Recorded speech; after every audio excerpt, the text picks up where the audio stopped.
This podcast is a member of the Place to Be Nation family. Visit us at placetobenation.com, the only place to be in your pop culture world.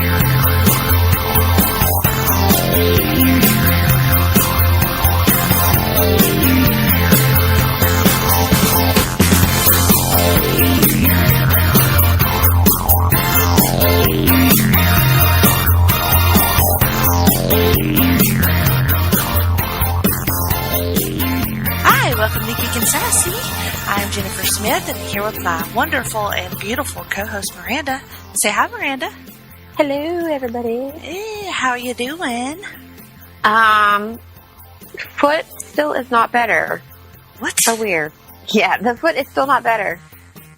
You should just cut it off at this point. Just amputate it. I don't know. I'm okay. No, you want to keep it? All right. I'll think I'll keep it. Well, we're doing another timely podcast. Can you believe I'm so that? proud of us. I know. I'm sure this little streak right here will last us the next 6 months. Gotta be, right? I was going to say, just don't jinx it. Although we do have plans for the next episode already, so... We do. It's even scheduled, so, hey. I'm just saying, we're doing a good job. We're trying. We're putting in the effort that we previously did not put in during this time. Like our last episode, we told you guys that we would be doing a CW kind of like exclusive episode for all of the fall TV premieres, and we've done this 3 times now.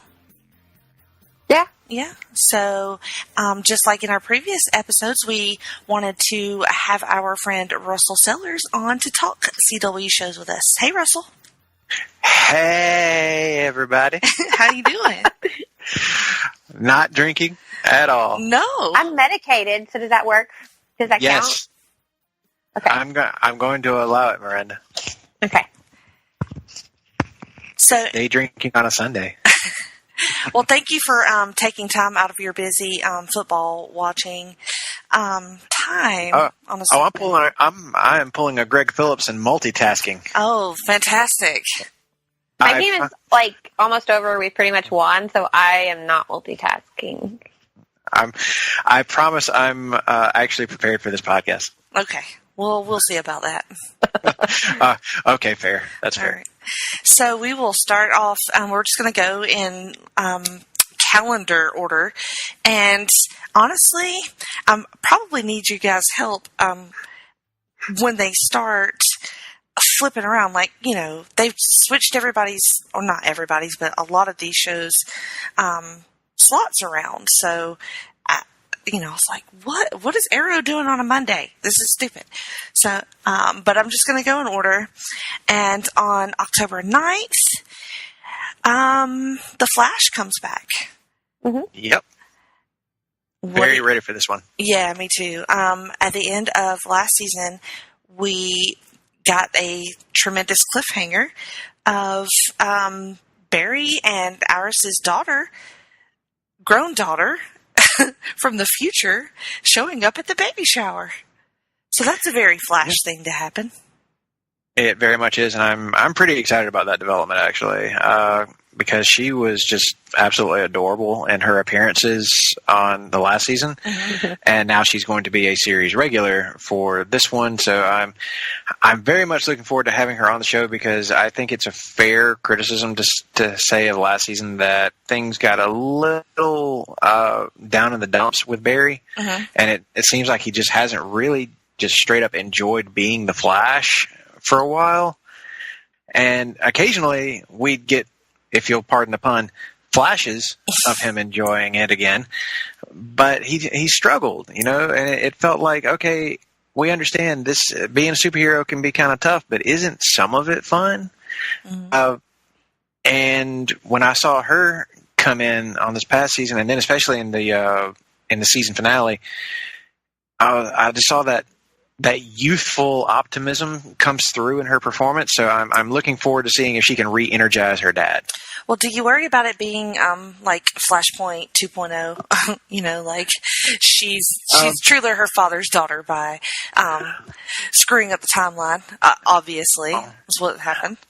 It's true, but only moderately so. But I think her presence is going to set up something that's not Flashpoint, but more Crisis-y in its appearance, especially since we know what's coming up in the annual crossover, which is pretty huge, and I'm sure we're going to talk about that a little bit later. Yeah. Mm-hmm. What do you think, Miranda? I don't know. My brain hurts from all of this, like past, present, future, boom, all in a room together. Like, makes my head hurt.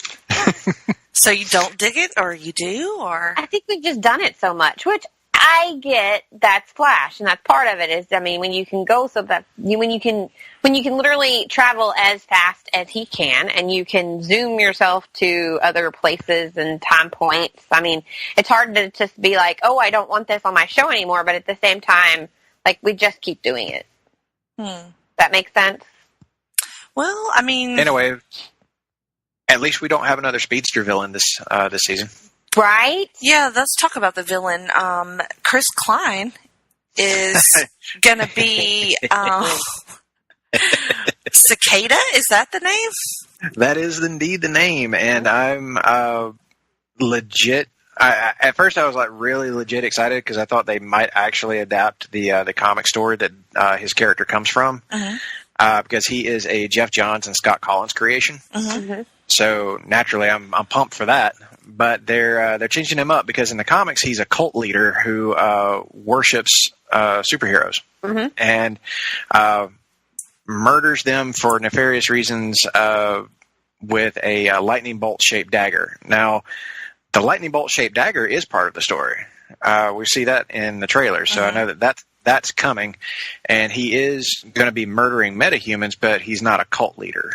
So I'm also wondering if they're going to factor in the immortality aspect of him, because he's a character who has been alive since the 1800s. But it kind of seems like they're not going that direction. Like he's going to be possibly a type of meta himself, but in a different fashion. But the only thing that gives me pause now is that it's Chris Klein, and I'm not expecting a powerful performance. So my expectations are lowered. Yeah, I don't remember the last thing I saw Chris Klein in. I was going to say the same thing. I don't remember, I mean, when it was. I mean, I'm sure IMDb would help us out, but I mean, he's more of I think of him of 90s, you know, so I really haven't thought of him recently in anything. I mean, they're already giving him credit for a couple of episodes of The Flash, and apparently he's been in a few things here and there, but I don't know this stuff. Yeah.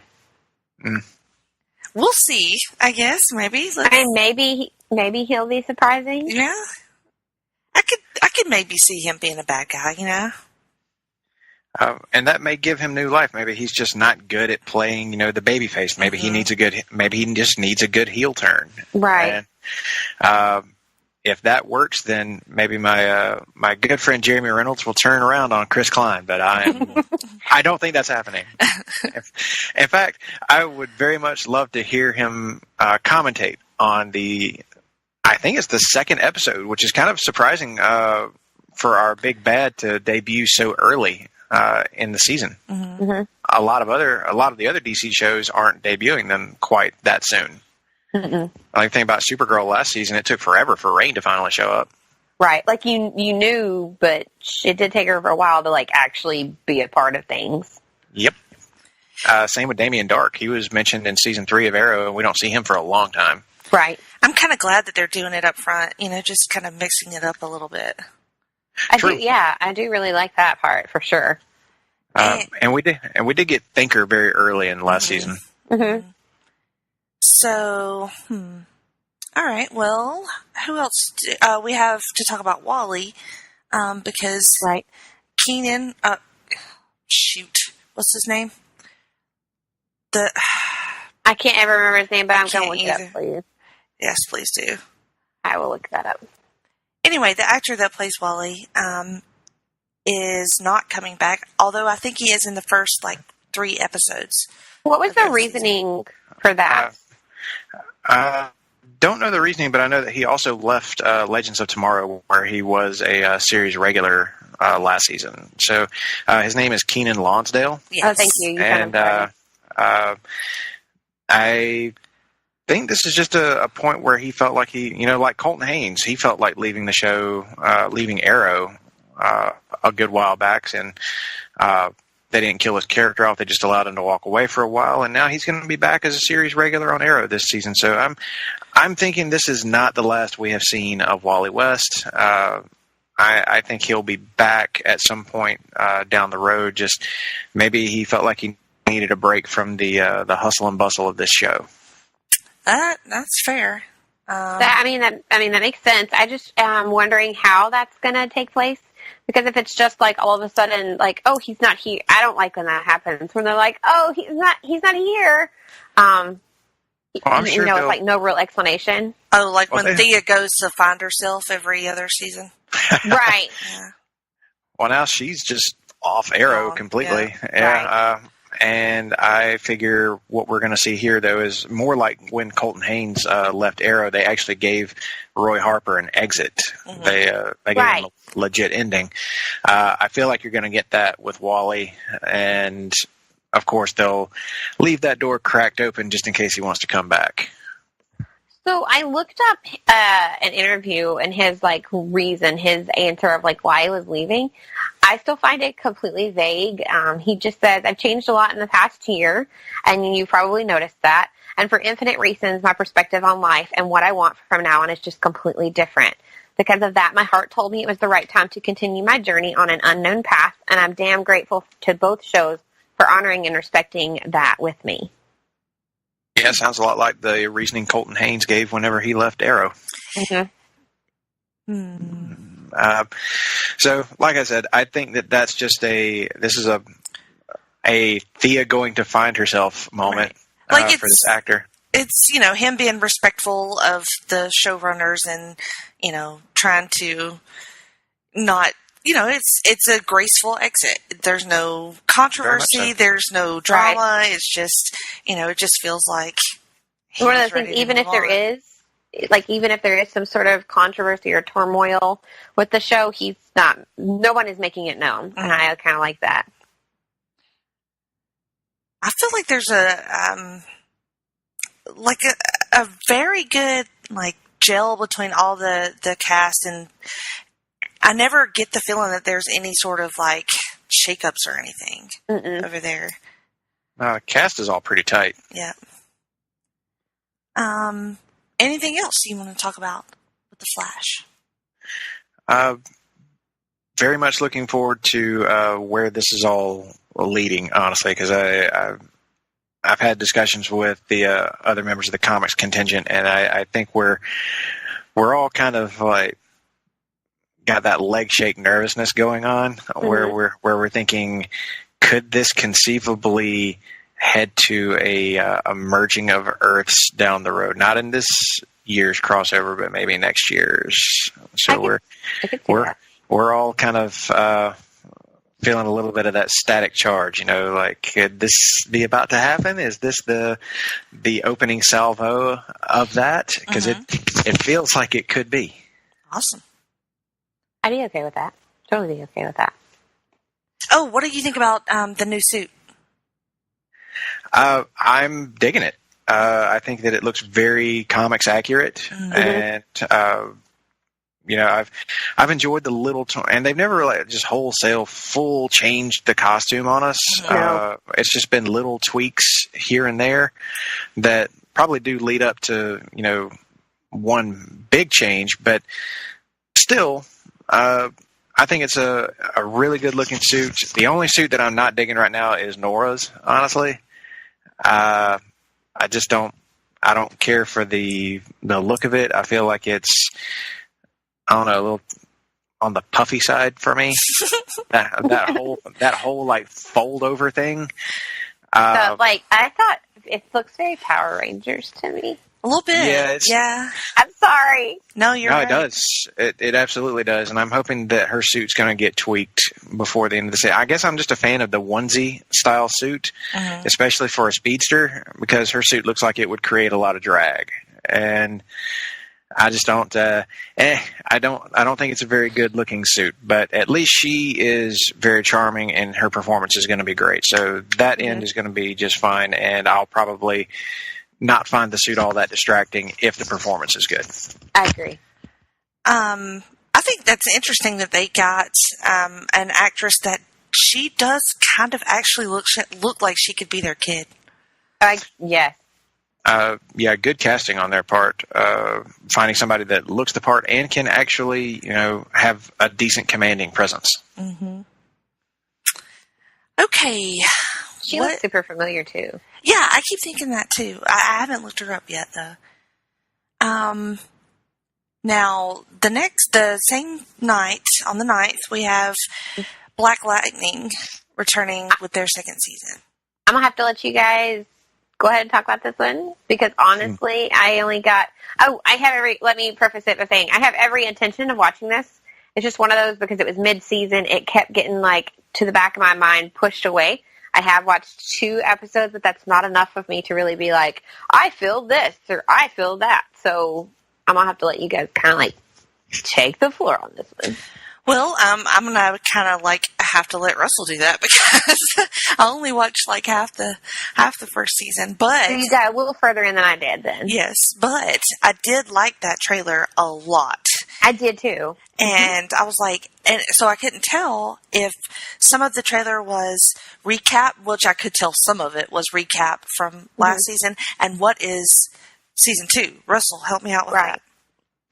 Well, I guess I'll go ahead and spoil the ending for you guys. Oh, no, it's okay. The ASA is pretty much defeated at the end of season 1, but Tobias Hoyle is still very much alive and around. This show did the smart thing that I still criticize the first season of Luke Cage for doing, and that was killing off its most interesting villain. Right. This show did not do that. In fact, Tobias Hoyle, if you will, is going to be the primary villain of season 2, just like he was in season 1.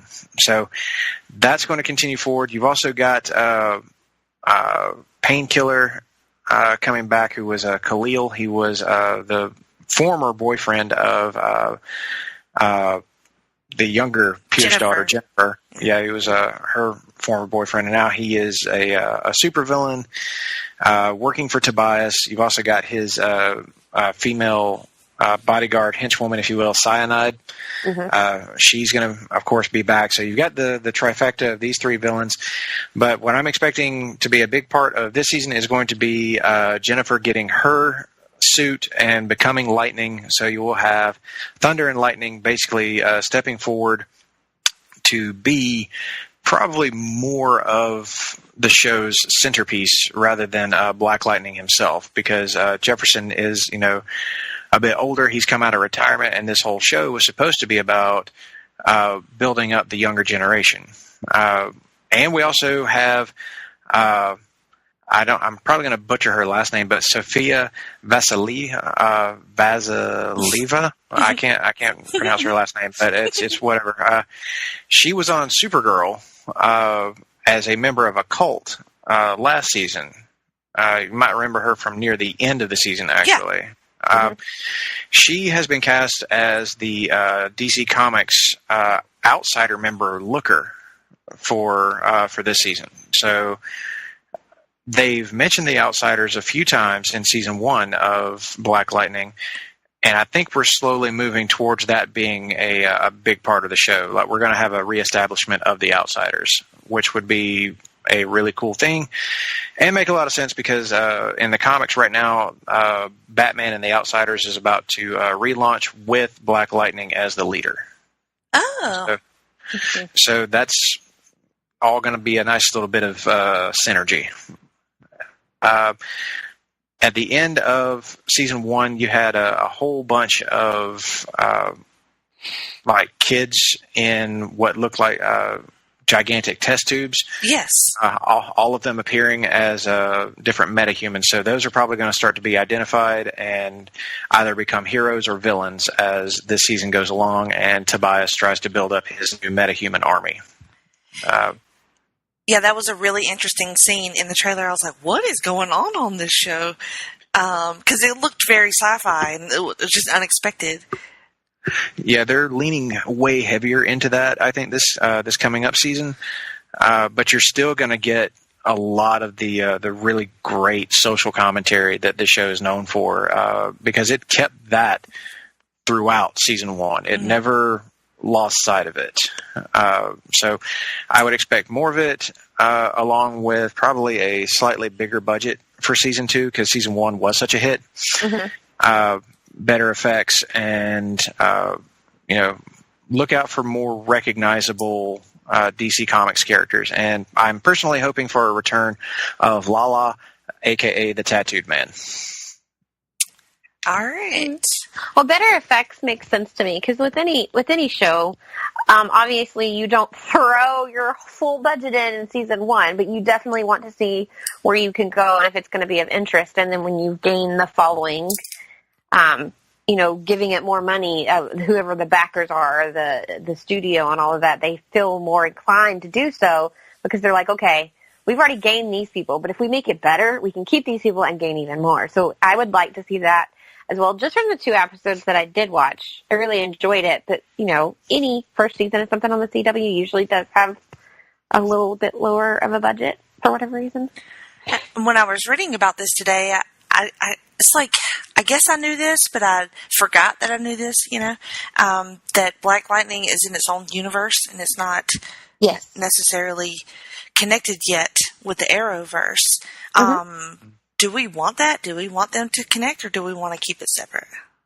Eventually, I think it's going to, whether we want it to or not. I agree. But I'm in favor of all of this eventually being one universe. I think that it's kind of annoying that Supergirl is still on her own Earth rather than being part of the other, like where the other 3 main shows are, because they've done really not a lot to expand her Earth. And from what we understand, and what I've understood so far, is Batwoman may not be part of Supergirl's Earth. She may be part of the Earth that Arrow is on. I was about to ask that, actually. And if that's the case, I mean, if they were going to expand Supergirl's Earth a bit more and maybe have some spin-off shows that related to that, okay, that could be cool. We could really make something of this. But it doesn't seem like there's much push to do that. So I'm thinking, as one big piece of casting news has come out very recently about the Monitor coming to the big crossover event, I feel like we're setting the stage for all of these Earths to wind up having their histories melded together and creating a new Earth, which could mean any number of things. But I think that it would be to everybody's benefit if all these shows were able to take place on the same Earth, but they still don't necessarily have to interact with each other all the time. I mean, they don't already. I mean, Flash and Arrow pretty much keep to themselves until the crossover comes around. So it really wouldn't be that much of a change to shake this up just a little bit. I think I'm for it too. I don't know. I like the cohesion of everybody on the same universe. I think it's because they just work so well together when we do have those crossovers, and pretty much everyone does completely enjoy the crossover. So maybe that's the reason why in our brains and our hearts we kind of like that cohesive, like we're all family, we're all together unit that presents, possibly. And I'm still hoping that maybe they'll get this idea in their heads that they could do movie versions of certain ones of these characters, specifically since Superman doesn't have a show, and it seems like we're struggling to get a Superman movie. Why not give Tyler Hoechlin his own movie as Superman? Really? Why not? You don't like him? I mean, that's fine. I mean, why not? Let's try that. I think he was a great Superman. I think that he could. I like him a lot. They're going to have to fix that fucking outfit, though. Oh, my God. You were the only one that had the problem with his outfit. I was not looking at that. Trust me. She really does hate the... it's just the cape, though, isn't it? It's just the way it connects on the shoulders. The way it attaches, it's almost like it's just there.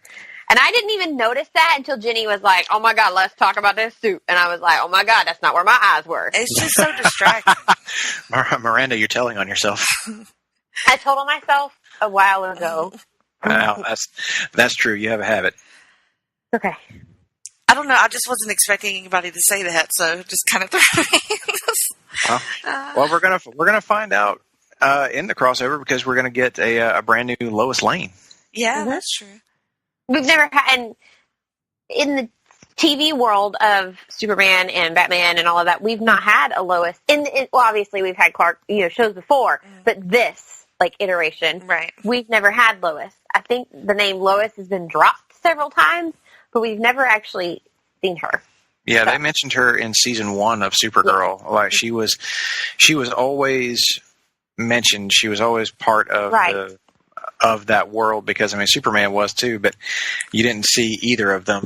Mm-hmm. And I figure, if you're going to start bringing in these pieces of Superman's world and introducing us to these characters, all you're really doing is opening up that door for people to ask about either a Superman show or a Superman movie. And I'm thinking if the powers that be at WB were really smart, they would embrace what's working in this universe and transition certain people into being movie stars and moving them out of television so as to not necessarily overwork them. Like I think Grant Gustin, for example, is a strong enough leading man that he's a movie star. He's a movie star working in television. He just needs that big moment in front of a larger audience, and I think that he could easily carry a Flash movie and do it really well. I think his supporting cast would be really great in that too. Yeah, I think the WB is excelled at doing smart things. So I'm sure they will get right on that.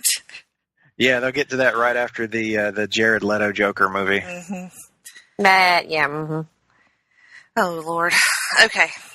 Are we done? We're done with Black Lightning. Right? Yeah. Very, very excited for Black Lightning Season 2. It's going to be, I think it stands a strong chance of being just as good as Season 1. Awesome. All right. So, on October 10th, we have the return of Riverdale. Yay! So, we've talked about Riverdale a couple times, and we have across Place to Be Nation podcast world. Miranda, tell me about Riverdale. So Riverdale season 2 actually switched from what I liked so much about season 1, which was that weird, cheesy whodunit murder mystery. Mm-hmm. Like they wrapped all that up season 1. Well, kind of. And then season 2 is more like killer on the loose, pitting friends against each other.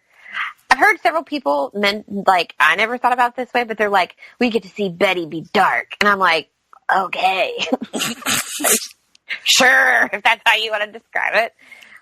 We kind of ended season 2 where Betty and her dad are kind of locked together in this Hannibal Lecter style, which is what they are describing it as on a couple different places. But they're kind of locked up behind a pane of glass, and Archie is then arrested for murder.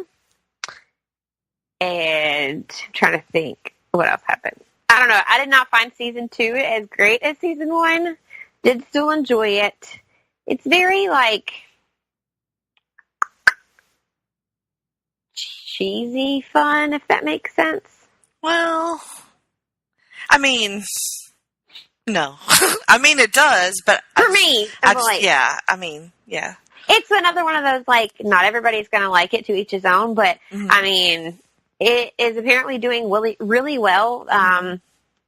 The statistic numbers coming in of, who's watching and who's not, and once again, Jenny, hate watching counts as watching. Mm-hmm. I believe you. the numbers are high and people want this to continue. Yeah, that's true. No doubt about that. But I mean, they kind of switched lanes, and I don't know. I don't know how I feel about season 3 yet. Isn't it season 2 though? No. Okay. Well, This will be season 3. will it? Yes, ma'am. Fuck. Season 1 was the one with the whole like who done it, who killed Jason. Archie always shirtless, sleeping with the teacher. Then season 2 was the one that came on last year. Well, That, what like, the fuck kind of did stuff- I watch today then? I don't know what you watched. What did you watch? I watched Tell me it. what you watched. Fuck if I know.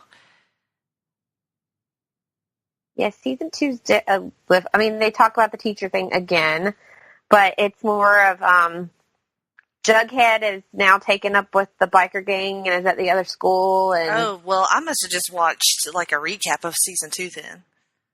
probably. Okay. Well, I guess it doesn't matter. I'm legit curious to see how all of this ultimately leads to Jughead doing a rap version of Sugar Sugar Yes. to a 9-year-old girl.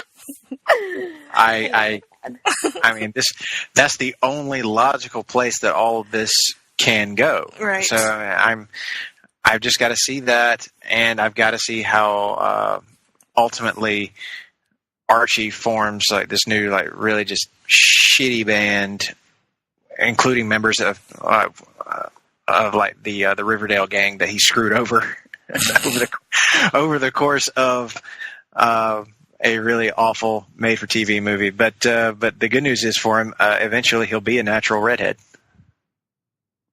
That's Because he is. I don't know what they've done to his hair in that show, but Yeah. that's not red. That's purple. Yeah. It's really the contrast between the hair and the eyebrows that just hurts my eyes. I don't have eyebrows, so I try not to knock too many people for their eyebrows, unless they making like dumb McDonald arches and putting sequins and shit like that all up on them. Like, I'm not making fun of his eyebrows. I'm just saying, like, why can it not be like? It's just I don't know, just the contrast in colors. Looks weird. I just don't understand why this show continues to exist, but there it is. And you know what? If Jughead would just eat like a whole tray of hamburgers at least once. I do. Well, I am with you. I wish he was. I wish they had have stuck to like he's teeny tiny, but he has this huge, portions of. There's a way to make a show and have it like a completely different version of something that people have always liked, but stick it like. For example, Jenny and I talked about this on the last episode, but just to give you an example, like the Tom Clancy's Jack Ryan, there are huge differences, but they kept portions of the character, his interests, some of his back, like things like that. Like I feel like if you take a show like Riverdale, which came from obviously the Archie comics, there are things that they could have kept and still made the show like they wanted to, like you said. Have him have like this stupid, crazy metabolism where he's always eating and he's always hungry, and I know they're silly things, but just little things like that, I would actually kind of prefer. Or fully embrace Return to Riverdale and give him the worst comb over in history. I mean, it would be great, And where's the annoying kid that everybody's gonna hate, but also kind of cheer whenever he kicks Archie in the shins? We can't make up our minds how we feel about him. Return to Riverdale is really a fantastic show. Everyone should go watch it. Yes, agreed. It's on YouTube for free. Yeah, just watch it. All right. My notes for this says, what the actual fuck? And so... Is that for Riverdale, your notes are just what the actual fuck? Yes. Which it makes sense considering I watched something that's completely not what I was supposed to watch. So I will tell you, it has an 8 out of 10 from TV.com, and it's 88% on Rotten Tomatoes. Yeah, I mean... And 97% of Google users thumbs up this show. I mean, so I understand it's not for everybody, so I'm not trying to convince you guys that, like, you're wrong and you should like it, because clearly not everything is supposed to be for everyone. Mm-hmm. You both are like, I don't understand, but I guess the other... No, I understand. I just don't people agree. just really, really like this show. Yeah. Well, I guess, I will say, Jenny, that I definitely don't, because Let me ask you this. If you took Jughead from this show and you put him next to Chris Hemsworth, fucking Thor, which of these two individuals do you think is more attractive? Well, you know both of our answers, but I don't think that's entirely anything to do with it. It does. It has. No, because I think it's the age range that are watching the show, to be honest with you. Because when Jughead is declared a more attractive specimen than Chris Hemsworth, something is wrong with the world. Well, I say this is a completely straight male, but that makes no fucking sense whatsoever. The only thing I can think of is the reason that people would think that is some people really aren't into like big muscles. They're into like just everyday dude. If that makes sense. Oh boy, I hope Jughead is not an example of the everyday dude. Oh God, it makes this whole exercise just makes my brain hurt. I don't know. It's a hard concept when you talk about that level because I'm like, I don't know. I don't get that. I'm just speculating like reasons why possibly because I'm going to pick Hemsworth. Like, duh. It's just Hemsworth short hair. Let me rephrase that. And, that's an interesting take. Like you don't dig on the long hair, but as soon as he cuts it off, it's like, oh shit. No, when he was in, he's like, don't cut my hair. And then he came out, I was like, yes, please.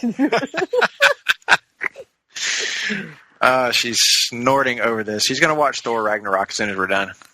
No, unfortunately, my medicated self is going to have my husband drive me to Dothan, unfortunately.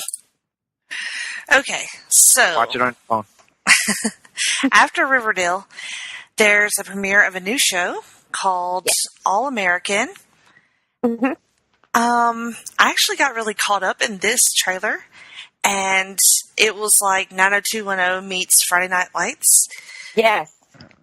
So with a small helping of The Blind Side. Yeah, so that's interesting. It's definitely.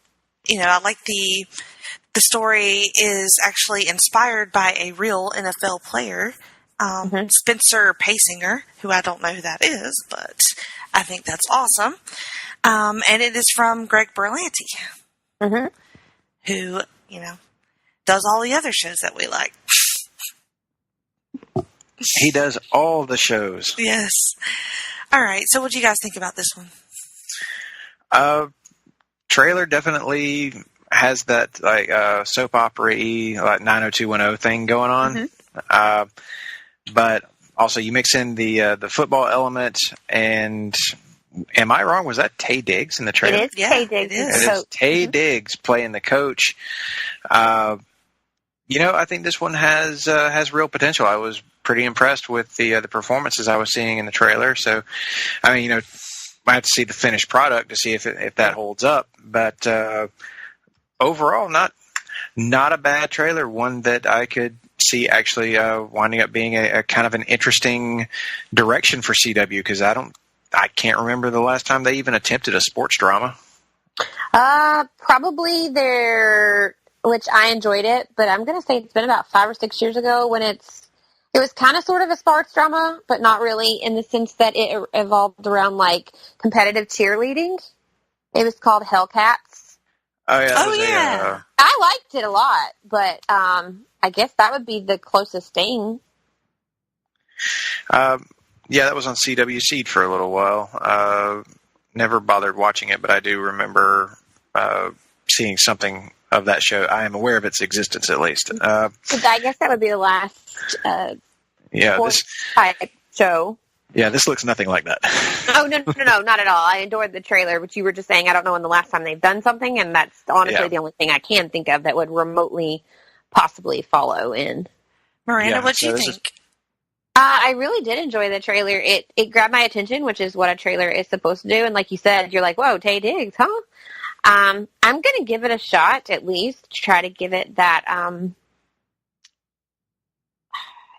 go and see what happens. I do really enjoy football. So I feel like because I usually like what the CW puts out product-wise, and I enjoy football, I feel like, and I do kind of like that drama aspect. So I don't know. I think it could be really good. It has, like, exactly like Russell said, I hate to say it has potential like he did, but honestly, that's kind of how I feel as well. It has high potential, high hopes, because, I mean, if you've noticed from the list of CW shows this year, there are a lot that came out last year and the year before that never got a season 2. Mm-hmm.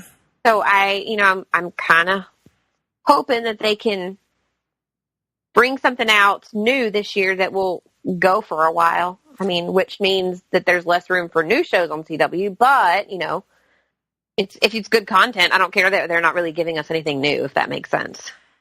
I'm with you on the football thing too. I liked Friday Night Lights, and I did. I love like that show. Football movies and shit like that. So I'm down for this one. Mm-hmm. All right. So the next one on October 11th. You're just laughing. I'm just laughing because it's the 429th season of Supernatural. It's not the 409th season. You be nice. It's the 430th.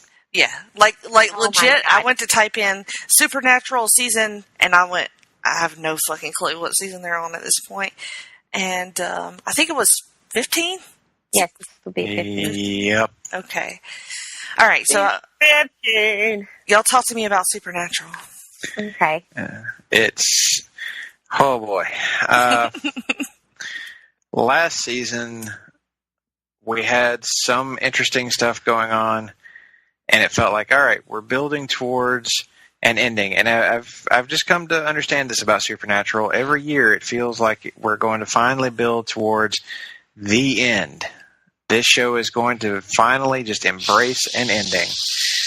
And they find a way to drag it out even further. And now they have successfully eliminated the only interesting part from this show, which is Dean Winchester. Dean will not be part of this show for at least, I think, the first half of the season.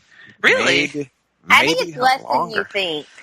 It could be, but I could see it going, longer because they've advertised this, and you're going to try to keep your eyes from crossing, folks, an alternate dimension version of the Archangel Michael. Okay. Yeah.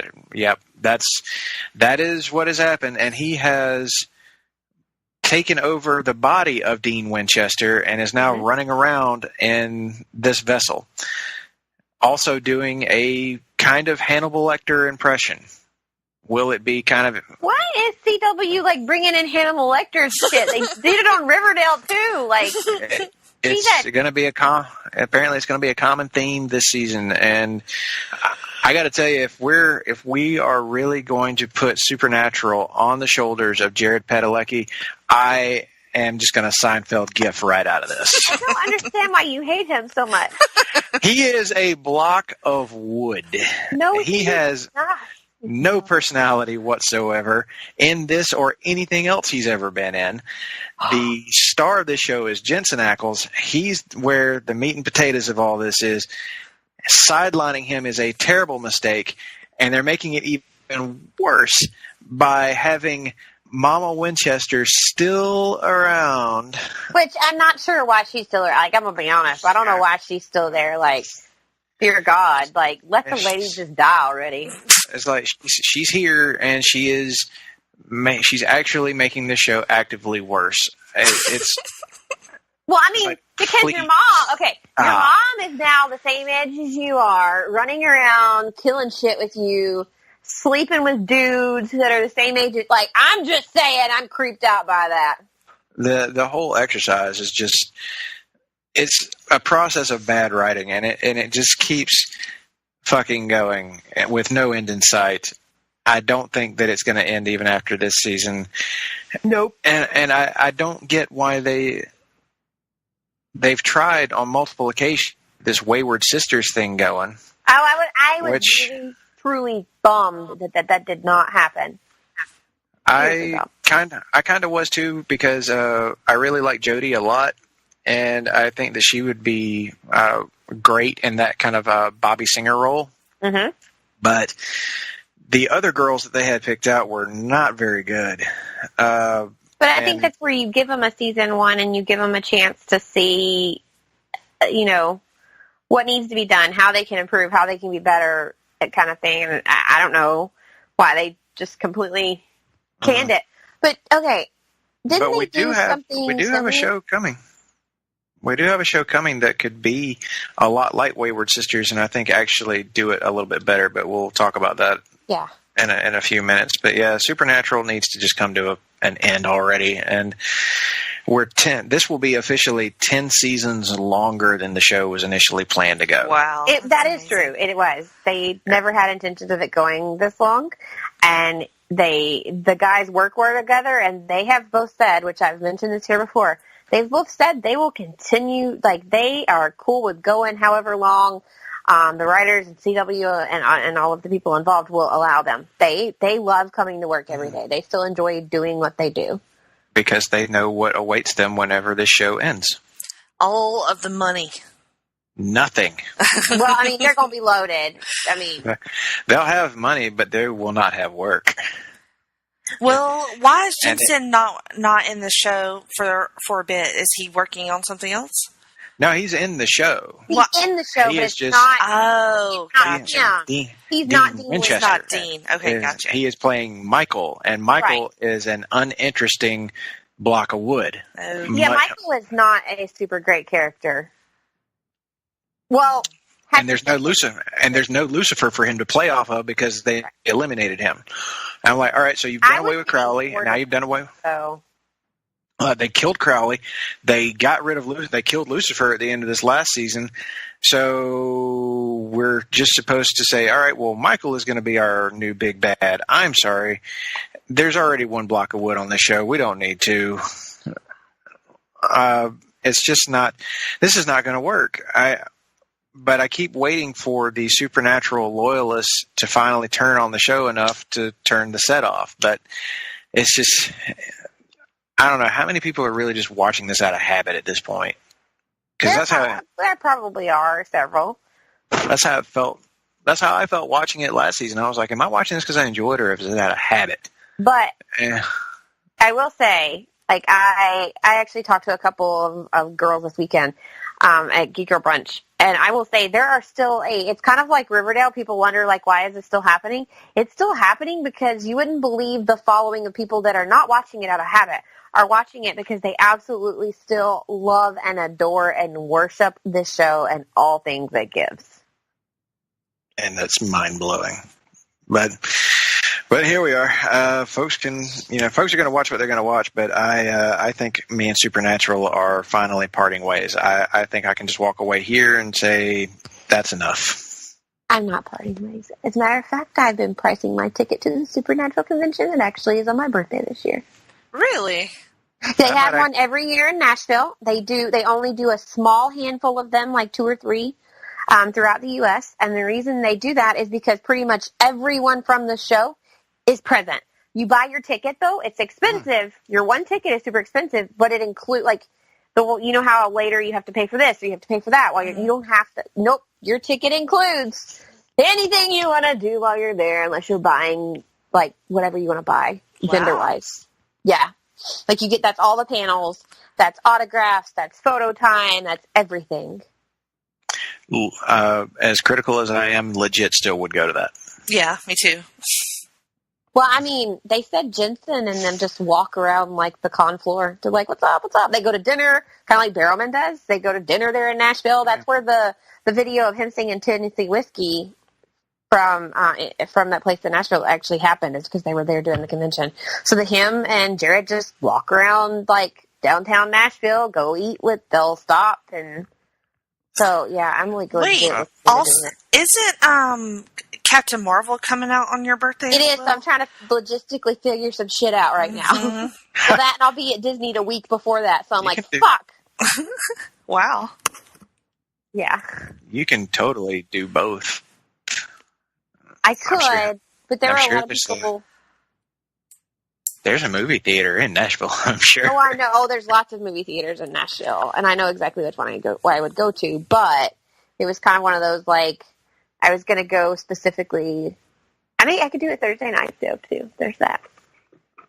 There you go. Do the late show. All right.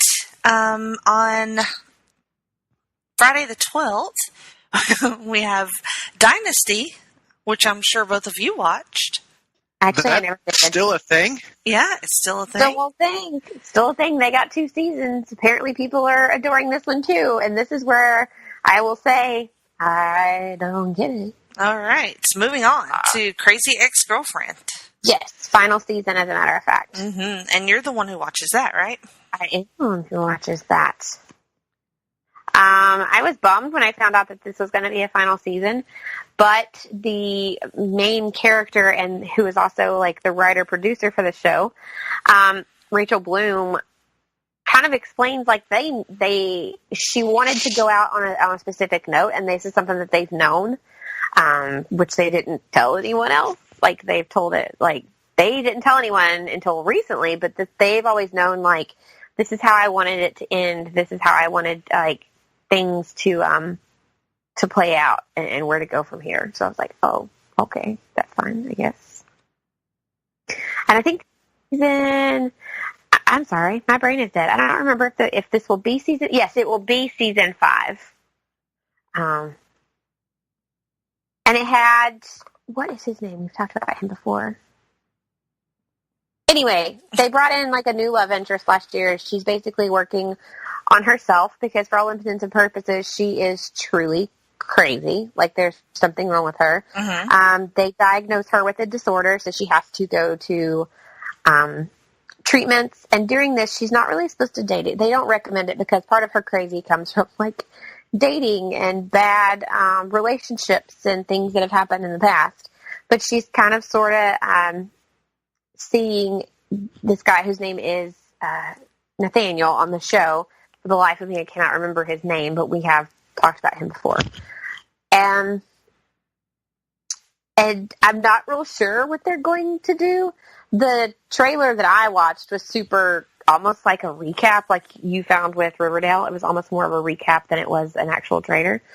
But I'll see. I will say, if you've not ever watched the show before, the songs are hysterical. And they do, like, sing a lot. So it's more like a musical show. So it's, when we get musical editions of the shows we like, imagine that kind of every episode. Mm-hmm. They're hysterical. They are not for children. So I guess we'll see, like, how they do it. But since they knew in advance that they only wanted a specific story and they wanted us to stop at a certain point, I'm hoping that means they will close it out in a good way, like actually give you closure, in like dropping it out and making that go. So no, I apologize. It's going to be the 4th season. Okay. I thought it was 5 for some reason. It's going to be 18 episodes long, and it kind of starts as Rebecca, who is the main character played by Rachel Bloom. She's dealing with the consequences of pleading guilty to an attempted murder. But she's pleading guilty due to insanity, I believe it is. Well, yes. She's crazy, so that makes sense. She is legit crazy, but like you do at first, you're like, man, she cray, but you kind of feel bad for her when it like goes back on like the way her mom treats her and raised her and things like that. She also previously in one of the, I think it was the story that we led into starting last season. There's been the show is funny and kind of weird sometimes, but they hit on some heavy topics too. As she actually tried to commit suicide at one point because she took a bunch of pills of like, I don't remember what they were, but they made her feel better. So she would take one and she was like, everything goes away.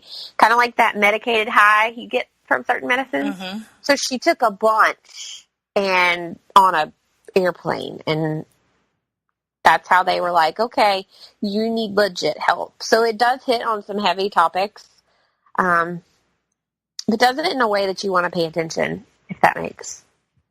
I feel like I say that, if that makes sense, a lot. But I'm never sure if people understand what I'm trying to convey. No, sometimes. I think we do. Yeah. Yeah. All right, so this looks like a good place for a break. What do you think? Sure. Yeah. All right. Well, stick around. We'll be right back. Promotional consideration paid for by the following. Hey, pro wrestling announcer Kevin Kelly here. I want to make sure you are all subscribed to all the great feeds here at Place to Be Nation. It's really easy to do. Just head to iTunes or your preferred podcatcher app today and search and subscribe to the Place to Be Nation wrestling feed, which of course includes the full archives of the Kevin Kelly Show, the Place to Be Nation pod feed, and the Pro Wrestling Only feed. Subscribe, listen, and then rate us and leave feedback today. And be sure to give Justin your true thoughts. I mean, don't hold back. After all, he is kind of a jerk. Just listen to Scott.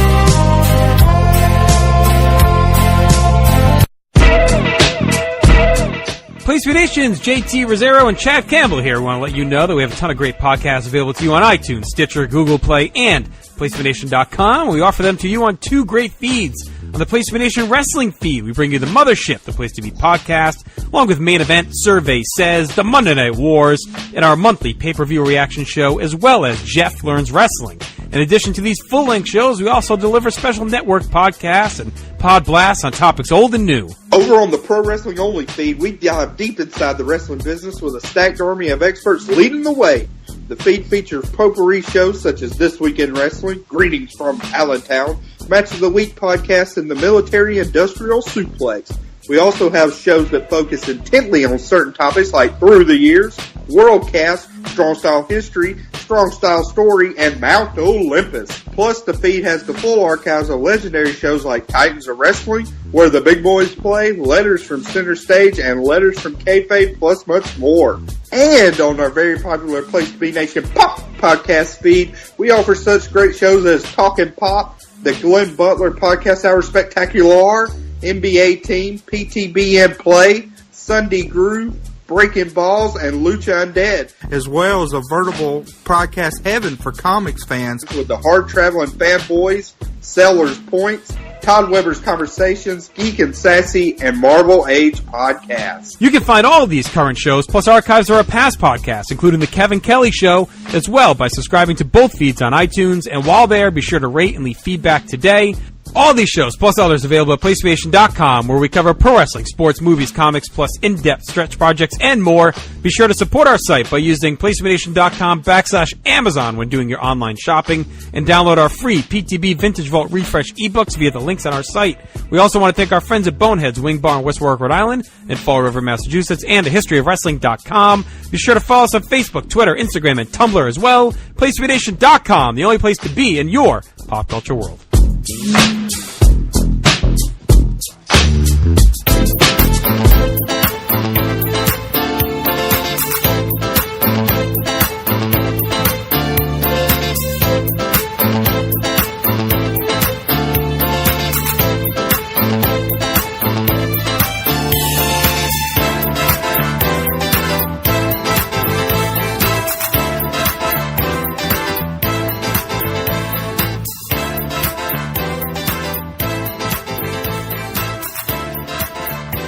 Welcome back, Geek and Sassy.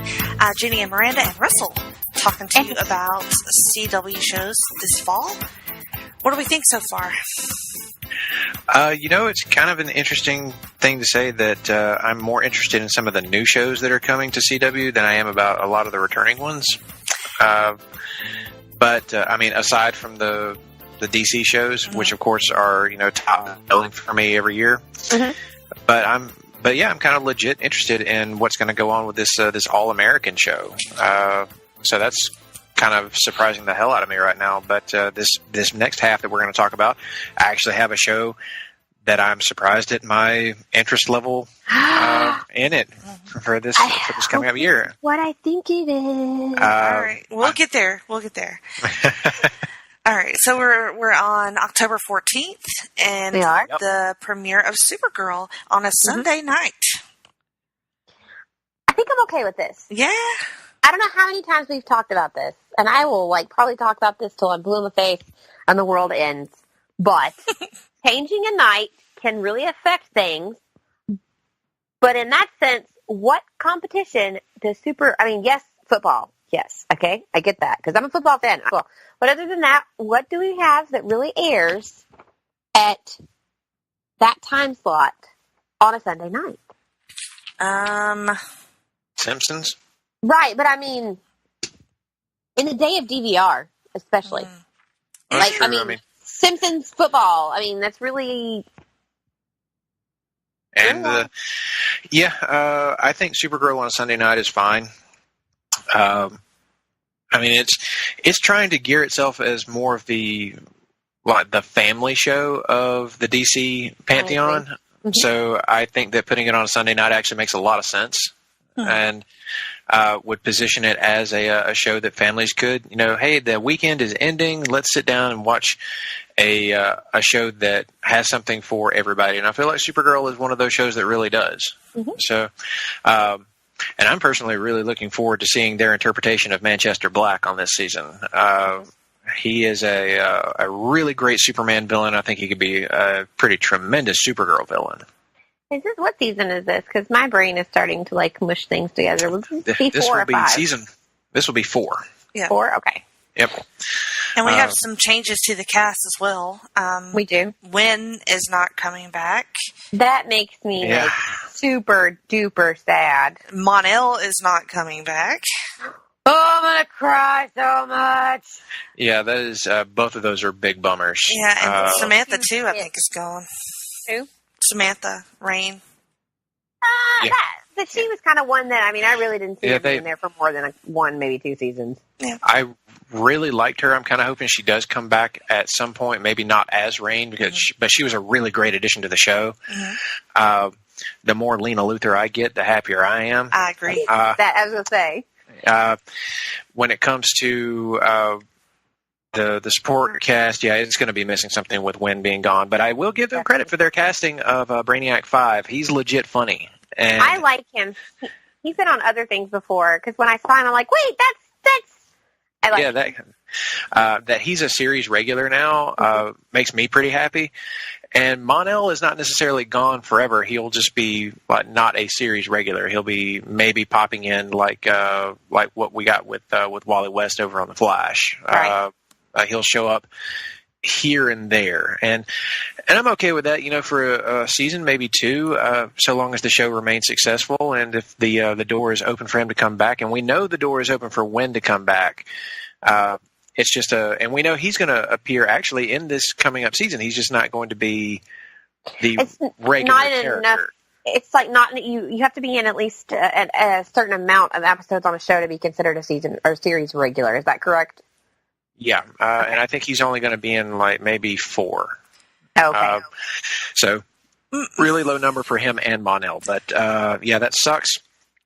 But there's still hope that we're going to get some really good comedy out of Brainiac 5. He was really funny last season, and of course there's Alex and Jean are still in this show, and I'm very much looking forward to getting more of them. Yep. And the less screen time we give to James Olsen. Oh my God! You guys, shut up! Shut up! Never. He sucks.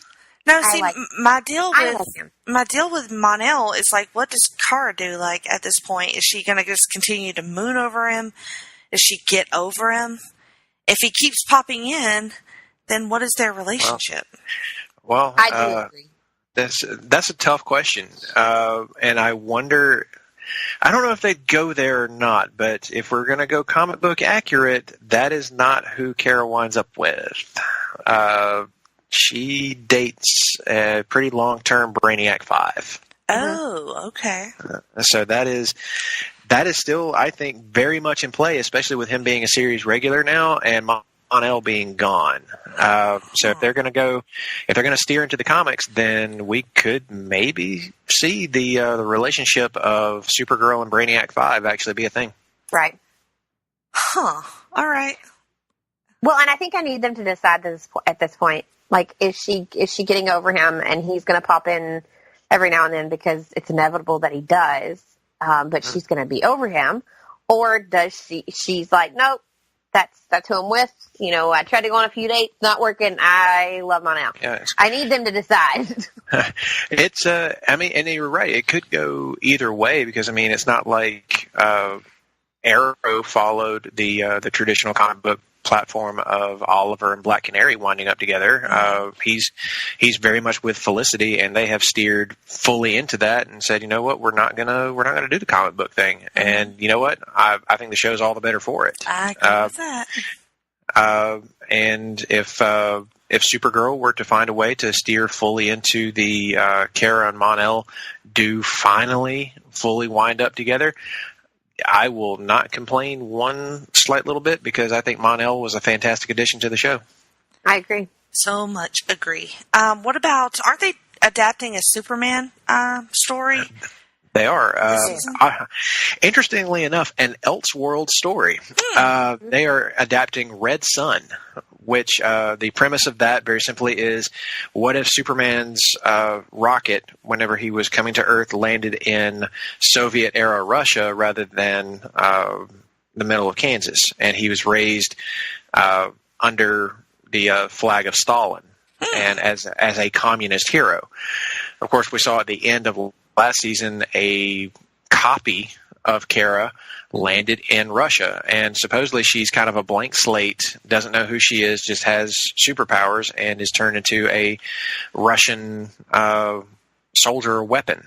Now, I'm of two minds about that, because on the one hand, Red Sun is a really great story, but we have seen Supergirl tangle with Kryptonian-style villains every single season of this show so far.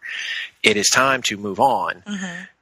But I still have a lot of hope here, though, because Manchester Black is going to be in this show, and he has got to be a big deal on this show, because Manchester Black is a huge Superman villain. So I think that maybe this will not last the entire season, or at least I hope it doesn't.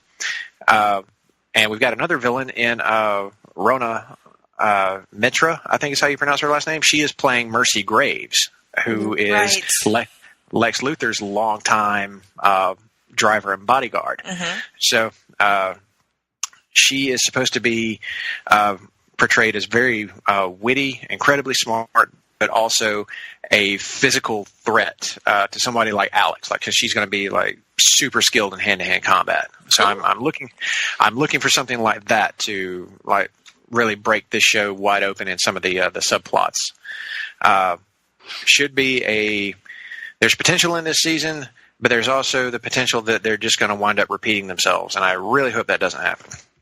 I hope so too, but unfortunately, CW is good at repeating themselves, you know? Yeah, that's you're not wrong. They have done it in the past. They've done it with Flash. They've done it with Arrow. They've done it with, to a much lesser extent, on Legends of Tomorrow. That show at least, does something wholly crazy and fun every single season. That's true. Very true. I mean, Giant Bebo, right? Yes. Yeah. Bebo is like my spirit animal right now. So, Jenny and I looked up once to see if you could buy your own version of Bebo, and you can. It's expensive, but you can get a Bebo. God, I think I would. My birthday's soon. I'm just saying. Are you telling me you want a Bebo? I'm just saying. Yes. Does it have to be a talking one? No. I forget if this one talked or not. Where did we find it? Was it on Etsy, Jenny, that we found it? I think so, yeah. It was like the only place we found it was on Etsy, and it was a Bebo. Yeah. I don't remember if it talked or not. All right. Anything else about Supergirl? Nope. Just I will definitely be tuning in to see it. Yes, me too. And since it's on Sunday nights, I might actually be able to watch it live. Look at you. I know, right? Yes. He is because it depends on the size. He's between $54 and $68. That is an expensive Bebo, pricey. Well, apparently they went crazy because it says back in stock due to demand. There is a 3 to 4 weight on this item. So apparently. She found it. This lady selling them on Etsy found the hole that needed to be filled and was like, I got you, boo. Giggity. I like it when my hole gets filled. Well, I don't know if I'm going to fill your hole for $68. I'm just saying that's a good rate. Okay. Is that the goal? I usually charge a lot more than that. Okay. So I get the best friends discount? Yeah, Is that you what you're get saying? a podcast co-host discount of $2. All right. We would have said that's the friends and family discount, but that sounds weird. Y'all know my kinks. Anyway, after Supergirl on that Sunday night, we have a reboot of Charmed. Is this the show that you were talking about, Russell?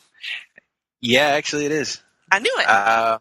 This is the one I watched. I just watched the trailer for it today. It was the extended one that just came out.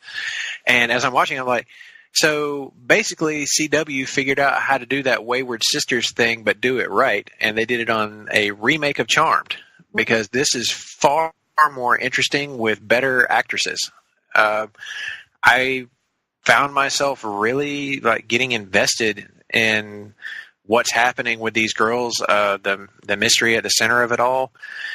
And, it's kind of following in a trend that's happening right now, because we got that new Sabrina show that's going to be starting up on Netflix. And while that show is definitely going to go, I think, even way darker and more, and can be more graphic because of the place that it is placed. Right. This show still looks like it's very in keeping with the spirit of the original Charmed,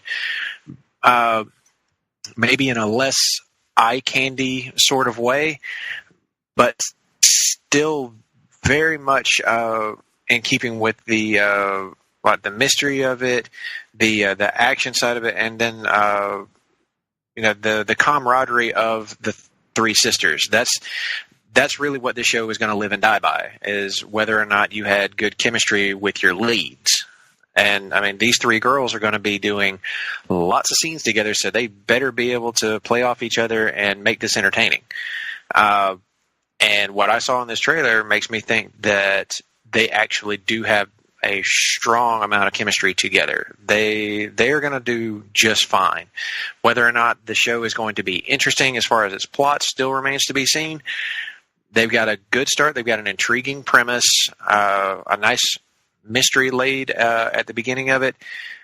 Kind of gives me that same feeling that Supernatural did in its early seasons. So maybe this could be the successor to Supernatural that CW has been looking for, if it's actually good. Promising trailer, strong actors. Fantastic. Yeah, trailer was really good. So color me intrigued, and I'm actually going to sit down and watch the first episode. Mm-hmm. Same. I'm super excited about some of the things on the back end that they're doing that maybe most people won't know about. So there are people that do practice. They are considered practicing witches. They're Wiccan. One of the writers on the writing staff is actually a witch of sorts. So she can put in those real life things that people that truly do practice as a Wiccan won't be mad. Because I know I adored the first Charm, but I remember I had some friends that are even as adult, legitimately, that is their religion. They are considered Wiccan. And they were angry at some of the things because they're like, they make it look like it's not real and it's cheesy and you know what I'm saying? So I think having her there where she can be like, no, that's not what we would do. Now, granted, a lot of this is not real, of course, but having some part of realism to it, I think plays into a better storyline.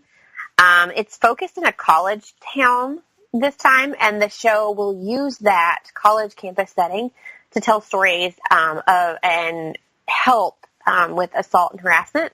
I kind of thought that was cool that it is a fictional get away from what really happens in life, but they're finding a way to add that aspect in as well. And they have also mentioned, don't rule out the appearance of possibilities of original cast returning, because kind of like what we've learned with the other shows, there are multiverses. So you never know what could happen. And it is obviously hypothetical. And nobody from the reboot at the point in time that they did some of the interviews that they did have said, let's make this happen. But they, the writers all are commenting, the writers and the creators of this reboot, have mentioned many times that they have a lot of respect for the original foundation that this began on, which is the original Charmed. So I actually popped up this question on Facebook, and there were a lot of people that were like, nope, you just shouldn't remake it. You shouldn't do that. That's just, nope, trailer looks horrible. This is horrible. This is bad. And I told them that I would politely disagree. That is a huge fan of Charmed. The trailer provided so much potential because you almost have to look at it as a completely different show, completely new show. Like, you almost have to pretend Charmed, like, this didn't happen before, and give it its fair shake at things here. Well, how much of that trailer is like accurate to well, not accurate, but you know what I mean, the same storyline as the original? Like, their mom died. Is that what happened in the first show? Or It was their grandmother. It was their grandmother in the original. Okay. Yeah, there was their grandmother. They were raised by their grandmother towards the end. So yeah, in the original Charmed, it was their grandmother has died and she's left them the house. Okay. But left them all the house, and they don't know that they are witches. And this one, it is their mother, and they haven't known. They haven't, I guess they didn't, kind of like the same. It's modern day, obviously. Right. Okay. Yeah, it was their mother's death this time. It's got a little Buffy in it, too. It does. That was another thing that was really catching my eye. And I think this is a really awesome thing to have for the Me Too era, because I think that playing into that and using it as some of the backdrop for this show is a really good way to approach talking about these sorts of things and getting those conversations started. And what I can't think of a better show to address something like that. And speaking of that, like, if they were going to have some of the original cast, how awesome would it be for Alyssa Milano to actually appear on the show? Right. I personally would trip out over that and think that it would be a pretty awesome kind of passing of the torch, or like a seal of approval if she digs on the show. But I mean, she'll have to see it and make that determination later. Has she or any of the other cast members, have they said anything about the reboot? Holly Marie Combs has actually spoke out heavily against. She is not for this. Oh, why is that? I don't remember the real reasoning. It was not because, if I remember correctly, Russell, did you remember any of that?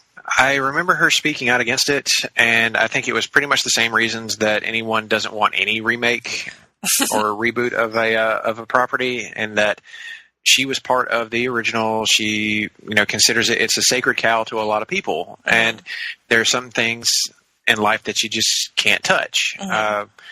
So, on the one hand, yeah, I can fully get where she's coming from. That makes a lot of sense to me, because I have my own sacred cows that I don't think should be rebooted or remade. But on something like Charmed that I don't have like a deep personal connection to, I guess I'm more open to the idea. Maybe this will be more for me than the original show was. Right. But I can totally see it, like, for fans of the original who are like diehards. I can absolutely see how they would be very much opposed, and I think either opinion is fine. Don't watch the show. Right. But it is going to exist in either of these scenarios. So if she doesn't like the show, I think we can probably rule out her ever guest shotting on it. Well, that was mentioned in an article I read. I just found a quote from her, actually. And I just knew she was, like, heavily against it. But I won't read, like, the whole quote, but she just says she will never understand what is fierce, funny, or feminist in creating a show that basically says the original actresses are too old to now do the job they did 12 years ago. So I guess she takes it as a slap in the face, is what I get from that. I didn't know that anybody had suggested as such, but... I don't know that maybe they have, but maybe that's how she feels. I don't have anything else to go with that. I can kind of see where she's coming from there. Like, if you were going to redo the show, why not just pick the show back up where it left off? But I do see that now. At the same time, I also say, do you have more story to tell from the ending of where this show was? I kind of felt like they ended it pretty well. I mean, because if there's not more story to tell, then like picking the show back up with the original cast, it might be fun for nostalgia's sake, but if you don't have anything really new to say, then why not reapproach the story from the beginning with a fresh set of eyes and put it in a modern context? Sure. That to me seems like a more viable way to approach a show like Charmed, rather than say other shows that have been revived, like Will and Grace, which did seem like you could absolutely pick up where you left off and just keep going. Which there have been, with you mentioning Will and Grace, there's been that, and Fuller House, and Gilmore Girls, and all of those where they did, when they rebooted, it was the original cast. So maybe that's where her mindset is with this. Like, great, you want to reboot my show? You want to reboot all these other shows? Why is it my show that is getting a reboot, but none of us are coming back? Yeah, and I mean, like I said, I can it's a remake, essentially. Yeah, it's a remake, less so than a reboot. We should call it a remake, not a reboot. I agree with that.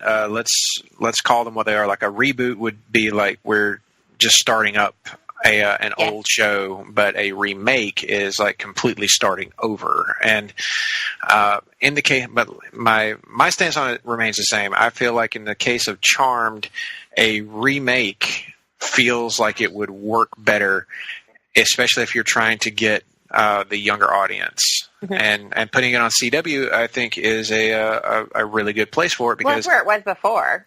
True, like they were on the WB, and then it became, or was it? It was something else. It was like no, it was WB initially, because it was on around the same time that Dawson's Creek was also made.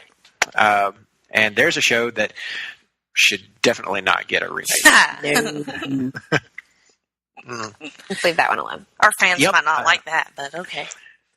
Hey, I say that as someone who actually liked Dawson's Creek. I'm going to out myself right now. I never watched 90210. I never watched Melrose Place.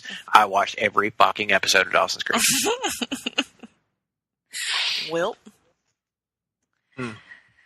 Maybe we need to do a talking pop about it then. Oh dear God! You guys are so funny. Yeah, I'm gonna rant on Pacey a little bit. All right, let's move on to October 15th, an infamous day where Arrow will premiere. Hell yeah! So, bring me that. Yeah. Bring me that. I don't know. I don't know either. I'll be honest. This trailer looked like shit that we have seen a billion times.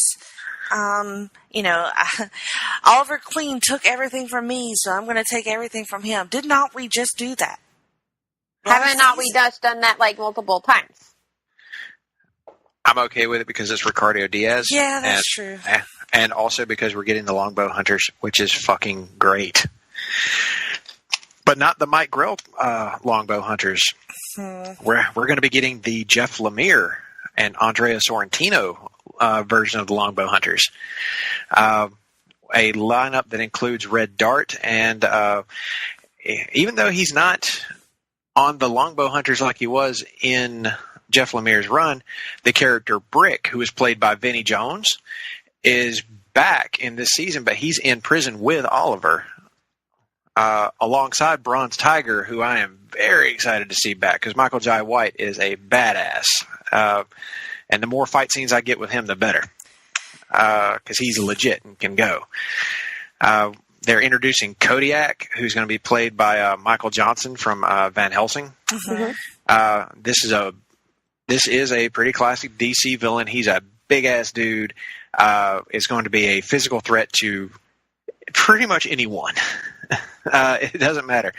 But the really interesting thing that I saw in this is that they are introducing the Silencer as a member of the Longbow Hunters, and the Silencer is a brand new character who was just created last year in the pages of Dark Knight's Metal. So she is former, in the comics, she's a former League of Assassins member who has the superpower of being able to transmit a kind of bubble of silence up to a certain amount of area around her. So anything that's happening within that bubble, no one can hear. What a lame-ass superpower. I don't know. I think I kind of like that shit. She's effectively great at killing people as a result because they cannot hear her coming. Okay. And she's played by a lady named Miranda Edwards, who comes off of Orphan Black and The Magicians. And will be described here as a master of stealth. So she may not have the superpower, but she will be like a very like Assassin's Creed style killer. So these three, Red Dart, Kodiak, and Silencer, will make up the Longbow Hunters, and they will be led by Ricardo Diaz. Now, of course, they're going to be running around loose in Central City, or excuse me, in Star City, while Oliver's locked up. And I'm kind of digging this idea because it looks like the Supermax movie that has been bandied about for years. I'm assuming that you're referring to the best part of the trailer, which was the shower scene in the prison. Yes. Well, for years, a Green Arrow movie was talked about, and David Goyer, the writer of the Dark Knight trilogy and Man of Steel, had written a treatment for a Green Arrow live-action film called Supermax that would very much be this premise, with Oliver Queen being locked up in a Supermaximum facility, facing off against a bunch of B, C, and D-lister DC villains with cameos from A-list like Lex Luthor and the Joker. So I've been wondering if anybody would ever even attempt that with the character, and now it looks like we're actually getting it, because all these little elements that are in that trailer and in the premise for this season sound exactly like the Supermax pitch that David Goyer had for the movie for so many years. I mean, going all the way back to like 2009. Well, see, you're doing a better job selling me on this than the trailer did. It was just not very good. Trailer to me was kind of okay and teased some really great action, as the show definitely had in the last half of this past season. And I'm kind of with you guys a little bit on Arrow's last season, the first half with the whole Caden James bit. The show was really close to losing me. Too much Caden James, who was lame as a villain. The focus on the who I refer to as the B team. I got no interest in them, and they can still fuck off.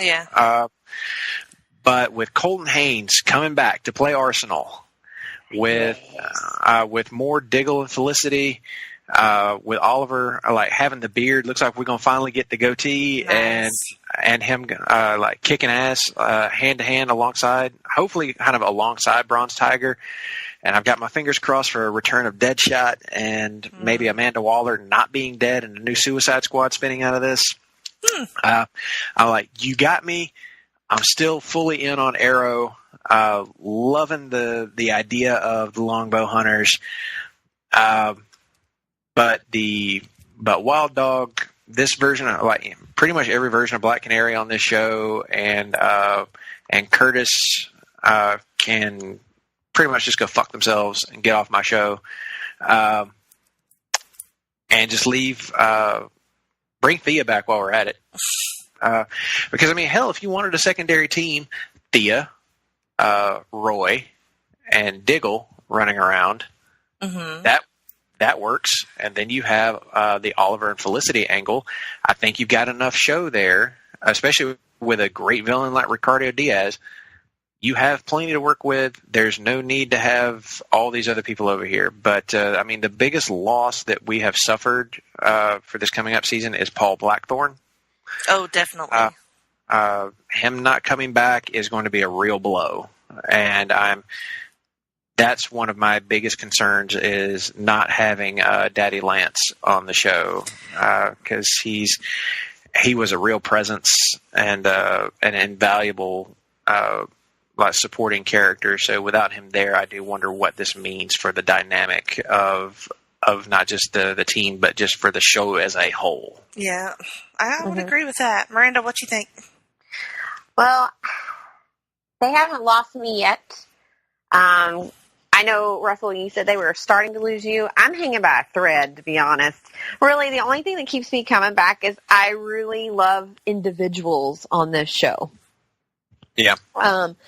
Obviously, Stephen Amell has a presence about him, whether he's just being himself and talking, or he's on, Ninja Warrior, or he's actually playing Oliver Queen on Arrow. He has a presence about him that you want to keep watching him.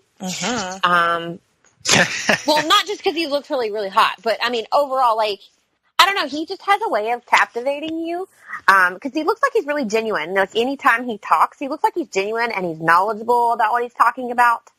And I feel like if you can bring that and grasp my attention, that's great. But even though the show is called Arrow and he is the Arrow, it is not all about him at the same time. So it's those moments where you add other people in I really don't care about, or you stretch too long on one story that could have been done in 2 episodes. So, I mean, I don't know, last season, I still have episodes to finish, because obviously, even though I know what happens, I don't want to just be like, and I didn't watch that. So the reason I stay is for all of those other people, all the people that I love. I love Diggle moments. I love Oliver moments. Felicity is fantastic. You guys know how much I adore her. I don't know. I need to go into this season, though, I think, with a fresh slate, saying, okay, all right, there are people missing I really cared about. There are people coming back that I really enjoyed, but I've got to give this a chance. But in the same sense, if I catch all the way up and then I watch a few episodes into this season and I'm still feeling like I'm hanging by a thread, it may be the point that I'm done. I hate to say that. Because this used to be my favorite of all the shows that we talk about. That you kind of I think that's when. So for some reason, my heart's not there, and I need to be done. I think the season finale will help a bit. Yeah, I think so. For last season, the back half of last season was pretty excellent. Actually, it had a long run of great episodes. It won't do much for you as far as the secondary, the B team is concerned, right? But the main cast are just so great, and then when they finally shift gears and make Ricardo Diaz the focus of the show and have all the big reveals about him, that's when the season finally started to sing, and I felt like we were really on to something. So fingers crossed. For that is that the one that you kept calling him Richard? Yes, I kept calling him Richard Dragon. Thanks for bringing that up, Miranda. It was funny. Sorry, I re-listened to that episode recently, and I thought it was funny. And I was like, whatever, it's still an R word. It counts. It's not accurate because in the comics his name is Richard Dragon. Okay, so that's totally why I did that. Yes. Look, we're going to say it is. It's comic book accurate to call him Richard Dragon. You're fine. All right, good. I feel better about that now. Now to my most anticipated returning show on October 22nd, Legends of Tomorrow. Let's be honest. I think that's all of our most anticipated returning show. It's got to be, right? Probably so. I mean, Constantine, for God's sake. Yes! Hallelujah. Hallelujah. Sorry. Is there any actor in all of these shows who fully embodies every aspect of the character they're playing more than Matt Ryan embodies Constantine? Yes. I truly, every time he's on Legends of Tomorrow, just miss again and reminded again of how awesome his show was and how he did not deserve to be canceled after one, not even a full season. It really grates at me. It sucks that that his show got canned the way it did, especially since it was actually legit good. Yeah. the animated show they did on CWC is pretty good too. With him in the lead. So more folks should definitely go check that out. But him coming in for the entire season, like he's going to be a series regular on Legends of Tomorrow, and we already know he's got some serious chemistry with Katie Lotz. Yes. I am here for it. Love that they're playing up the bisexuality of both characters. I do. I love that they're putting them in a my brain just went like completely. They're putting them in a. I hate to use the word traditional. That sounds so crass. But they're putting them in like a straight relationship, but yet they're both very fluid, and they are fantastic with either way. And I just love that they're both, and they're not like forgetting that, because shows sometimes will put people that are bisexual together in what America deems as traditional. That's how I'm going to word it. Yeah. But they like let it go at the wayside. They don't talk about the fact that they're bisexual anymore. And I like the fact that from what I have seen thus far, it's like, hey, they work really well together. But that's not to take away from the fact that they are okay in any capacity. Yeah, and it's a relationship that I think is going to burn hot, but also fast. Because I feel like they're going to get on each other's nerves to a degree after a while. They're very similar, so that would have They're going to piss each other off at some point. This relationship is doomed to implode, but at the same time, it's going to be a fun implosion to watch. Yeah. So I can't wait for more of that, and it means that we're going to be getting a metric fuck ton of supernatural and like mysticism and demonology stuff added to Legends of Tomorrow, where maybe it hadn't so much before. And we certainly need that, commanding British male for this cast, because we've lost one. Because Rip Hunter will not be appearing at any time in this season of Legends of Tomorrow. He is definitely dead. R.I.P. Rip. Yeah, Rip is gone, and that's. Well, I don't know how you sacrifice your life to stop Malik and not be for real dead. Like, I'm just saying. Yeah, he's definitely dead, and we're going to be getting some not just magical creatures, but also apparently fairy tale creatures going to be appearing. Awesome. In the show. That makes me happy. This is going to be one of the most just straight up nuts seasons of Legends of Tomorrow yet. And I got to tell you, I think that's really this show's biggest strength. The crazier it goes, the better it is. 100%. That's how it was last season. Like we said, Bebo! And the word on the street is that Bebo is going to be back. Yes. I read something about that. Bebo will make his triumphant return in this coming up season, and I'm here for it. I'm here for every bit of what Legends of Tomorrow has got for me. I wonder if originally Bebo was not supposed to be such a big part of it, and then all the fans kind of I don't know, we all fell in love with this Bebo, so now they decided, you know what, this works really well, and it's funny, and it's good. You know what? I'm all good with it. Whatever it takes to get more Bebo, and it does kind of suck that that Legends is not going to be part of the crossover. Yeah, this that year. does suck. I don't think it's that they're. So from what I understand, they may be, but they don't have their own individual episode that is part of the crossover. They're present, but not I don't know. It's hard to imagine they won't be affected by it in some way, especially with Dr. Destiny being the main villain, played by Jeremy Davies. And you've also got, like I've mentioned before, Monitor, who's going to be played by LaMonica Garrett. That's two characters who very much affect the fabric of the multiverse. So it's hard for me to imagine that the Legends characters wouldn't be aware of them or affected by them in some way. Maybe not to the point of actually appearing in the crossover, but I could see it affecting their show. But we haven't really talked about the crossover so much, so we should probably address that. Because we got a couple of new characters who are going to be making their big debuts. First up is Elizabeth Tulloch playing Lois Lane, as Tyler Hoechlin is also going to reprise his role as Superman.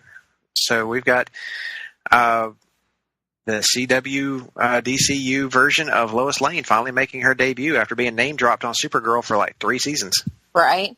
So this is going to be happening. And this lady comes from God, what was the name? Was it Sleepy Hollow she came off of? I watched that, so I want to say yes. Let me just double check that really quick. I know it was not What's that her show, name again? Her name is Elizabeth Tulloch, and it is not that. She was on Grimm. Oh, okay. Yeah. I watched both of those, but yes. Similar premises. But yes, she was on that show. There has only ever been one bad Lois Lane, and I see no reason why that won't continue here. I think that having seen very little of her, the CW casting hasn't really missed all that much. They've been pretty right on with their casting, so I think she's going to be fine. And speaking of new actresses, we've also got Stephen Amell's wife, Cassandra Jean Amell, is going to be playing Nora Freeze, the wife of infamous Batman villain Mr. Freeze. And she's described as a villain. So that's kind of an interesting twist because Nora is typically only ever seen in a glass case.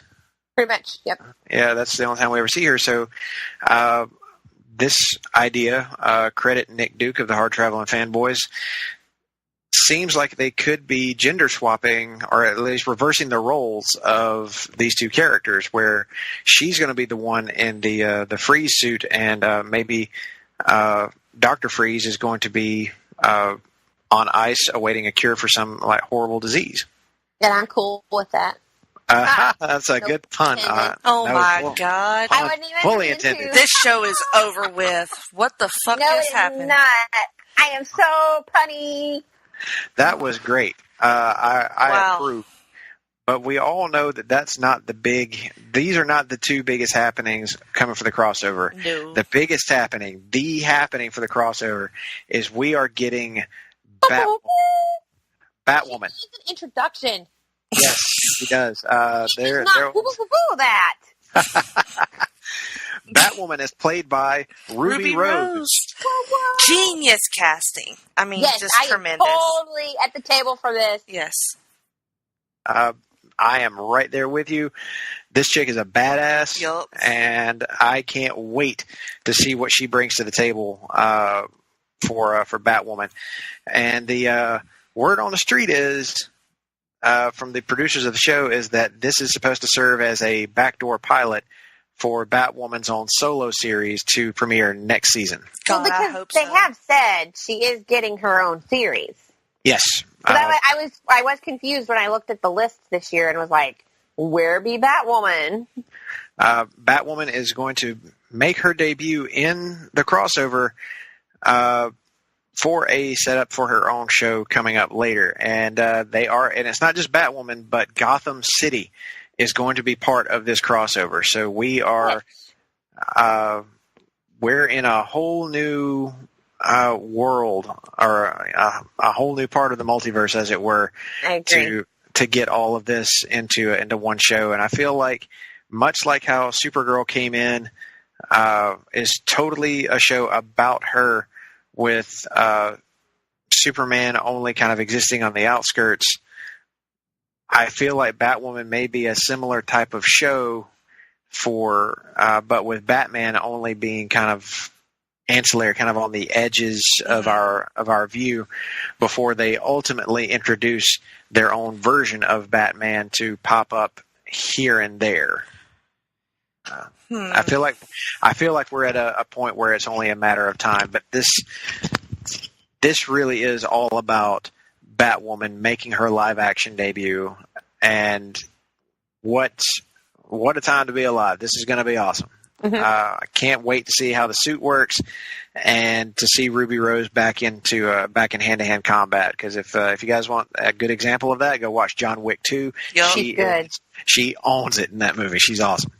You know, I kind of like the idea of like bringing her in the crossover here and introducing her and allowing her to for people to see her, a snippet of her, to make them want more. Number one, and I know I'm going to bring up something that you guys both hate so much, but I also kind of like the idea that they're letting Fox's completely different story, completely different thing, Gotham, end and be done before they bring you, but a different station brings you a different iteration and Batwoman in its own series. That's actually why I think Batman is going to appear in the CW universe pretty soon, because Gotham is ending. Right. They have allowed, like, you let that end and be done, and then you don't have people screaming. You know what I'm saying? Like, not two people are trying to do it at the same time. No, that's precisely what I think. I think they're going to let Gotham be over, let Batwoman be established on her own terms. Maybe even wait like a full season of her show before we ever even see a Batman. I honestly think that would be recommended, like they did with Supergirl. Yeah, like let him be a shadow, but never let him be fully seen or take over any of her spotlight. Right. And then maybe in like the second season of her show or something, if it makes it there, then you cast a version of Batman, but still only have him in like 2 to 3 episode stops. Right. No more. Yeah, don't put Batman as the star of this show. Let this be a Batwoman show. That's what the show's namesake is going to be, and that's what it should be about. I agree completely. What's the crossover called? Elseworlds. All right. Yes, which is a pretty cool idea. Since they're we're going to get an Elseworld story adaptation like we talked about in Supergirl, and I think this is all leading to a big crisis event at the next crossover. I think we're getting real close to that time when Barry is supposed to disappear in a crisis. Mm-hmm. Now, of course, in the newspaper headline, it says that doesn't happen until 2024. Mm-hmm. But I think the introduction of the Monitor here, all of these worlds like being aware of each other now, I think we've reached a point where we are in that critical moment. This is a countdown to the big moment when all these shows fully cross over and we wind up having a melding, like a merging of the worlds. Mm-hmm. And if you folks want to hear more about how that works, go listen to my new show, DC Post-Crisis Management, Episode 1, Crisis on Infinite Earths, featuring the manager, Todd Weber. Talk all about Crisis and the Monitor and all this good stuff in great detail. I adore your done. shameless plug. Yes, that was tremendous. Shameless plug. All right, so the crossover is not until December, the 9th, 10th, and 11th. Yeah. Yep. So we got to wait a while for that one. That's okay. I mean, really, think about it, it's not that far. Yeah, it's really not. Football season's like half over with already. Time flies by. Right?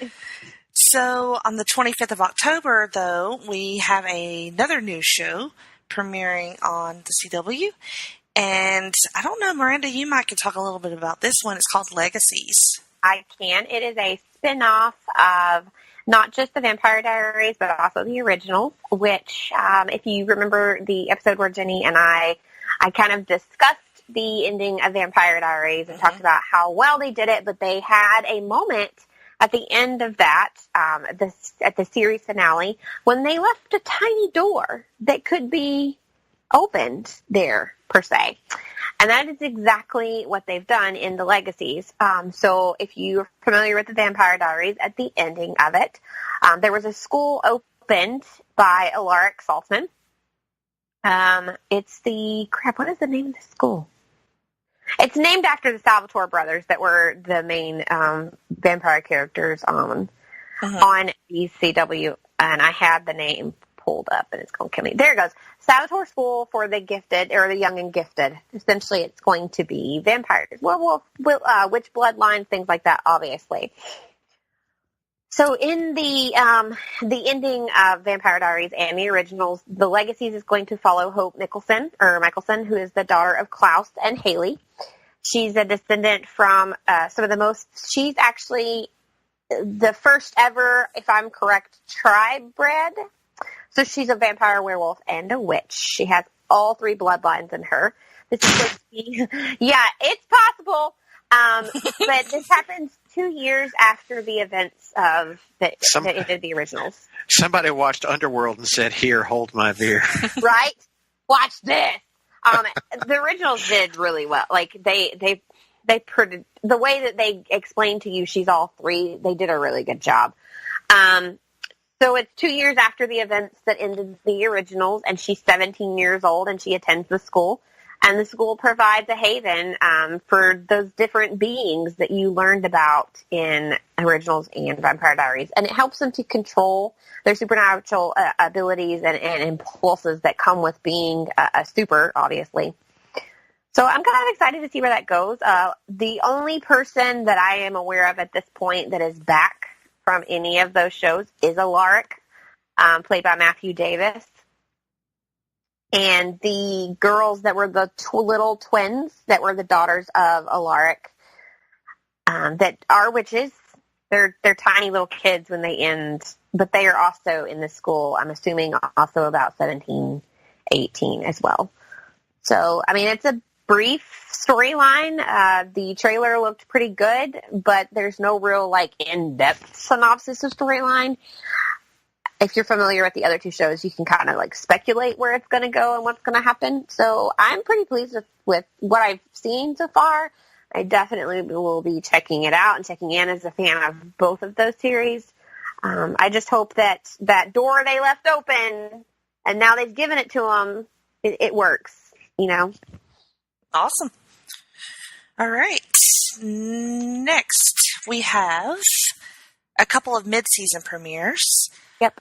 I know that you are excited about a couple of these. What is the status with iZombie? With iZombie is this will be the final season that they will be airing. Kind of makes sense, though. As a longtime fan of the actual comic, I knew at some point it couldn't continue. Mm-hmm. It's just not possible. So I'm hoping that this is their chance to close it out, give us a good story and saying this is why there's no more and this is what happened and be done with it. Because if you remember when I talked last year, you're what's going on? They had introduced, people were aware that zombies existed, essentially. Right, yes. And it was the fallout from people knowing that zombies existed and how that all kind of panned together. So I'm apprehensive because it's not as I was losing interest. It's not that at all. But I forget with it coming in mid-season, and they usually do have less episodes in their season than others, obviously, with being the way they are. But they did some things that hit me in the feels. Aww. Last time that was, I don't know, really hard to get over. So I guess we'll see. They're confirming, that it's speculated to actually not happen until about February of 19. So we've got a long way off. So that's why they've not, when you go trying to do research on what's happening this next season, there's stuff, but there's not a ton. And you're still dealing with the whole Liv and Major backstory that we've dealt with since the beginning and their love story and, how that's still playing out even now that we're 5-6 seasons in. Something like that. I pieced out at the halfway point of last season. Did you? Yep. That point you get in some shows when you realize that you just don't care about anything that's happening to any of these characters. Mm-hmm. I got there and I was like, well, maybe I'll come back to it while it's on Netflix. But for now, Seinfeld gift. Bye-bye. Right. Which we do get an NBA Hall of Famer as a season regular this time. Yeah, Kareem Kareem Abdul-Jabbar is going to be on the season. Like, I'm tangentially aware of the final season's development. Mm-hmm. He's going to be part of the city council, and he's one of the few people who didn't leave their place after a wall, because essentially, not to ruin it for you, but a wall was built. To kind of divide humans and zombies, essentially. But the wall was built. Seriously? Yes, we got a wall. There's a wall. That sounds like a Rick Grimes level plan. Yeah, it's not a... I don't know. I felt like some of the charm of the show had kind of left and wasn't really hitting me the way that it used to. I still really like the lead actress a lot. I think she's really funny. She's really witty, smart. She's also just like freaking gorgeous. And Robbie is still funny. Yes, he is fantastic. I just felt like they just weren't really going anywhere. It felt like the series was just kind of meandering along. Like, yep, this is just going to keep going. And even though I was totally on board with the political statement it was making, I was still just feeling like, man, I just don't find myself really caring about this show anymore. So I guess that's it for me in iZombie. I think it is interesting that you bring up a political fact, because it's not a show that you would think of that could make such strong statements. Because, I mean, it's about zombies. But it really does. And I think that's one of the things that continues to keep me coming back to it. Yeah. And the fact that I adore Liv's character and the actress that plays Liv. And she has a great supporting cast around her. So overall, it has nothing to do with the cast or the acting. The storyline started to kind of waver for me when they did the whole, zombies are out and we are real. And they introduced the guy from Veronica Mars as the main character. I'm like, and we have this SWAT team that takes care of shit. That's when I was like, I'm not sure what's going on here. So that's why I have high hopes for them to give us this final season, especially since they've gone into creating the season knowing it's the end. And they do something where it kind of just gives us closure since it started going downhill. It's plotline-wise. And knowing that the next season is the last one, that might get me to go and watch this past season, or at least the back half of this past season on Netflix. And then I'll probably Netflix wait the final season. But at least I'll still have some interest in seeing it, because I do want to know how it ends. I want to see how they wrap it all up. Right. And that's, if Supernatural would look over here and be like, oh yeah, maybe we should do that. Wrap it up. Put a bow on it. Be done. I'll watch that. But if they're not going to give me that, I'm not coming back. Gotcha. Okay, so what about Jane the Virgin? So Jane the Virgin, from every virgin, I can't talk. Everything I've heard, initially this was getting canned. That's what I thought.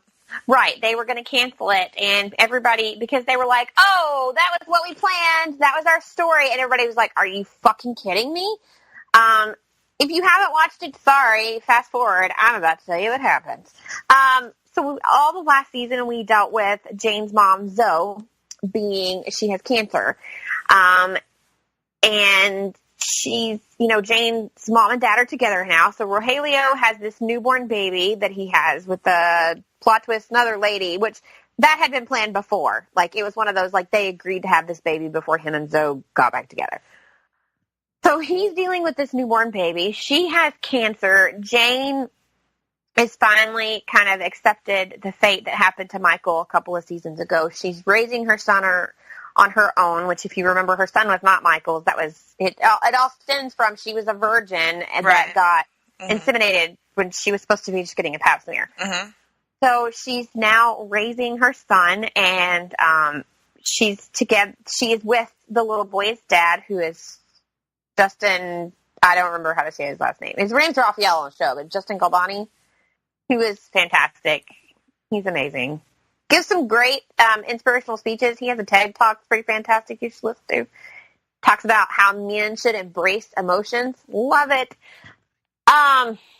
But she is with Raphael, and they've this whole season, and that it was a tough season for me watching, because Jane's trying to raise her kid and be a good writer, and she's watching her mother go through chemo and all these treatments for her cancer, and she's watching with her dad now raising a daughter, but he never raised her, so she's got some daddy issues.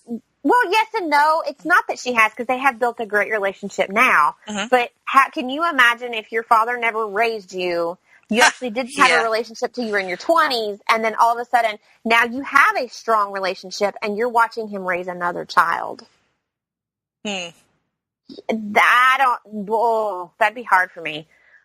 It's a very good show that has funny moments, but it has a lot. It will gut wrench you at the same time. But they ended it. You completely anticipate that Raphael is about to propose to her. He's like, "There's something I need to tell you. There's something I need to ask you." She goes to his place, which Raphael actually is. He has no money anymore. He's not, because he was the big wealthy rich dude. Mm-hmm. He doesn't have any of that anymore. And so she's made him like, "You have to get back on your feet and figure out you before we can figure out us." And so they figured it out. You're completely anticipating that she's going to knock on his door. He's going to get down on one knee and say, "Will you marry me?" And they end the season with, he opens the door and Michael is standing there. What? Right? We all watched Michael die. Plot twist? Yes. So when they were like, "Sorry, we canned your show," everybody was like, "What the actual fuck?" So it is going to be the final season. They have agreed to bring it back and kind of clear some things up, which now I'm really upset, because I have always been like Team Raphael. So now you bring back her dead husband, because this whole time she's been a widow. Mm-hmm. And I don't know how I hate this love triangle shit that CW is so good at. Like, I love it and I hate it. I just hate it. Also, one of the big, I thought, important moments is her grandmother, who has been in this country for years. The reason she came here was to give her children to give her child a better life, and for her child to have a better life for her children. She finally becomes an American citizen, and she receives her American citizenship. And when they have the ceremony, that I know it's fake, because I know it's an actress, but I cried when she was getting her citizenship. It's such a powerful, I don't know, this whole show is just very powerful, full of raw emotions, dealing with cancer, becoming a U.S. citizen. I had a friend that just recently did that, and they went live. Her husband did a live video while she was doing her swearing in the other day. Mm-hmm. And like, I told him work, I was like, "Yeah, I'm going, I have to step away from my desk a minute," because I was watching my friend becoming a U.S. citizen, and I was bawling my eyes out for her, because I know how bad she wanted this. And I was thinking about Jane the Virgin when I was watching it too, because even though it's acting, it's such great acting that you get emotionally caught up in this, because you just feel how raw it is. And my grandparents had to become American citizens. So it's like a special thing for me, because if they hadn't, and they hadn't chose to come here from Ireland, like, I wouldn't be here. So it deals with a lot of things. And the cancer issue, which all of you guys know, it's a really raw thing for me. It's a really hard thing. It's a fantastic show. I'm glad that they decided to come back for one season, tie up loose ends, and finish some things, because I don't know, you watch shows to escape things, but sometimes they put in your face exactly what you needed to deal with on your own. Mm-hmm. And so not having an end to that, not having closure to that, was really bumming me out. Well, that's awesome. Yeah, I'm glad they're doing that. Mm-hmm. All right. Let's wrap it up with Roswell, New Mexico. I watched the trailer for this one, and I'm kind of a mark for like UFO shit. Right. So I'm like, yeah, this might be for me. Did you watch the original Roswell? No, I did not. You never have? Oh my goodness. Yeah, no, I should probably do that. So is this a reboot, remake, retelling? What's the label on this one? Is it connected? Russell, I don't know, remake, would you say? I'm not even really aware of this show's existence until today, Okay. so that's not the original Roswell wasn't for me either. So I can't say that I'm really all that high on the idea of them revisiting. So, but if they're going to do that, they're going to do it, and that's one of those that I don't think was really begging to be rebooted or remade or any of that. So. It actually has a huge following. The original did. It does. I mean, it's got a fan base for sure. But I am not among them, so I cannot count. I cannot really give a good informed opinion on this. All I can say is that this is another CW show that I will not be watching. So this is one I will totally be watching. I did watch the original. Everything I can gather so far, and I could be very incorrect because once again, with it being a mid-season, we do have a trailer and we have a synopsis, but until they give us a little bit more, I'm not sure. I think also because of the name, it's not a reboot. Right. That's what I was thinking. It's a remake. Mm-hmm. Essentially what is happening in this, and there's some names that we recognize from, well, I do. Tyler Blackburn, who was on Pretty Little Liars, Michael Trevino, who was in the originals and Vampire Diaries. Mm-hmm. Who else was in it? There's few people, others that look familiar, but I'm not sure of them.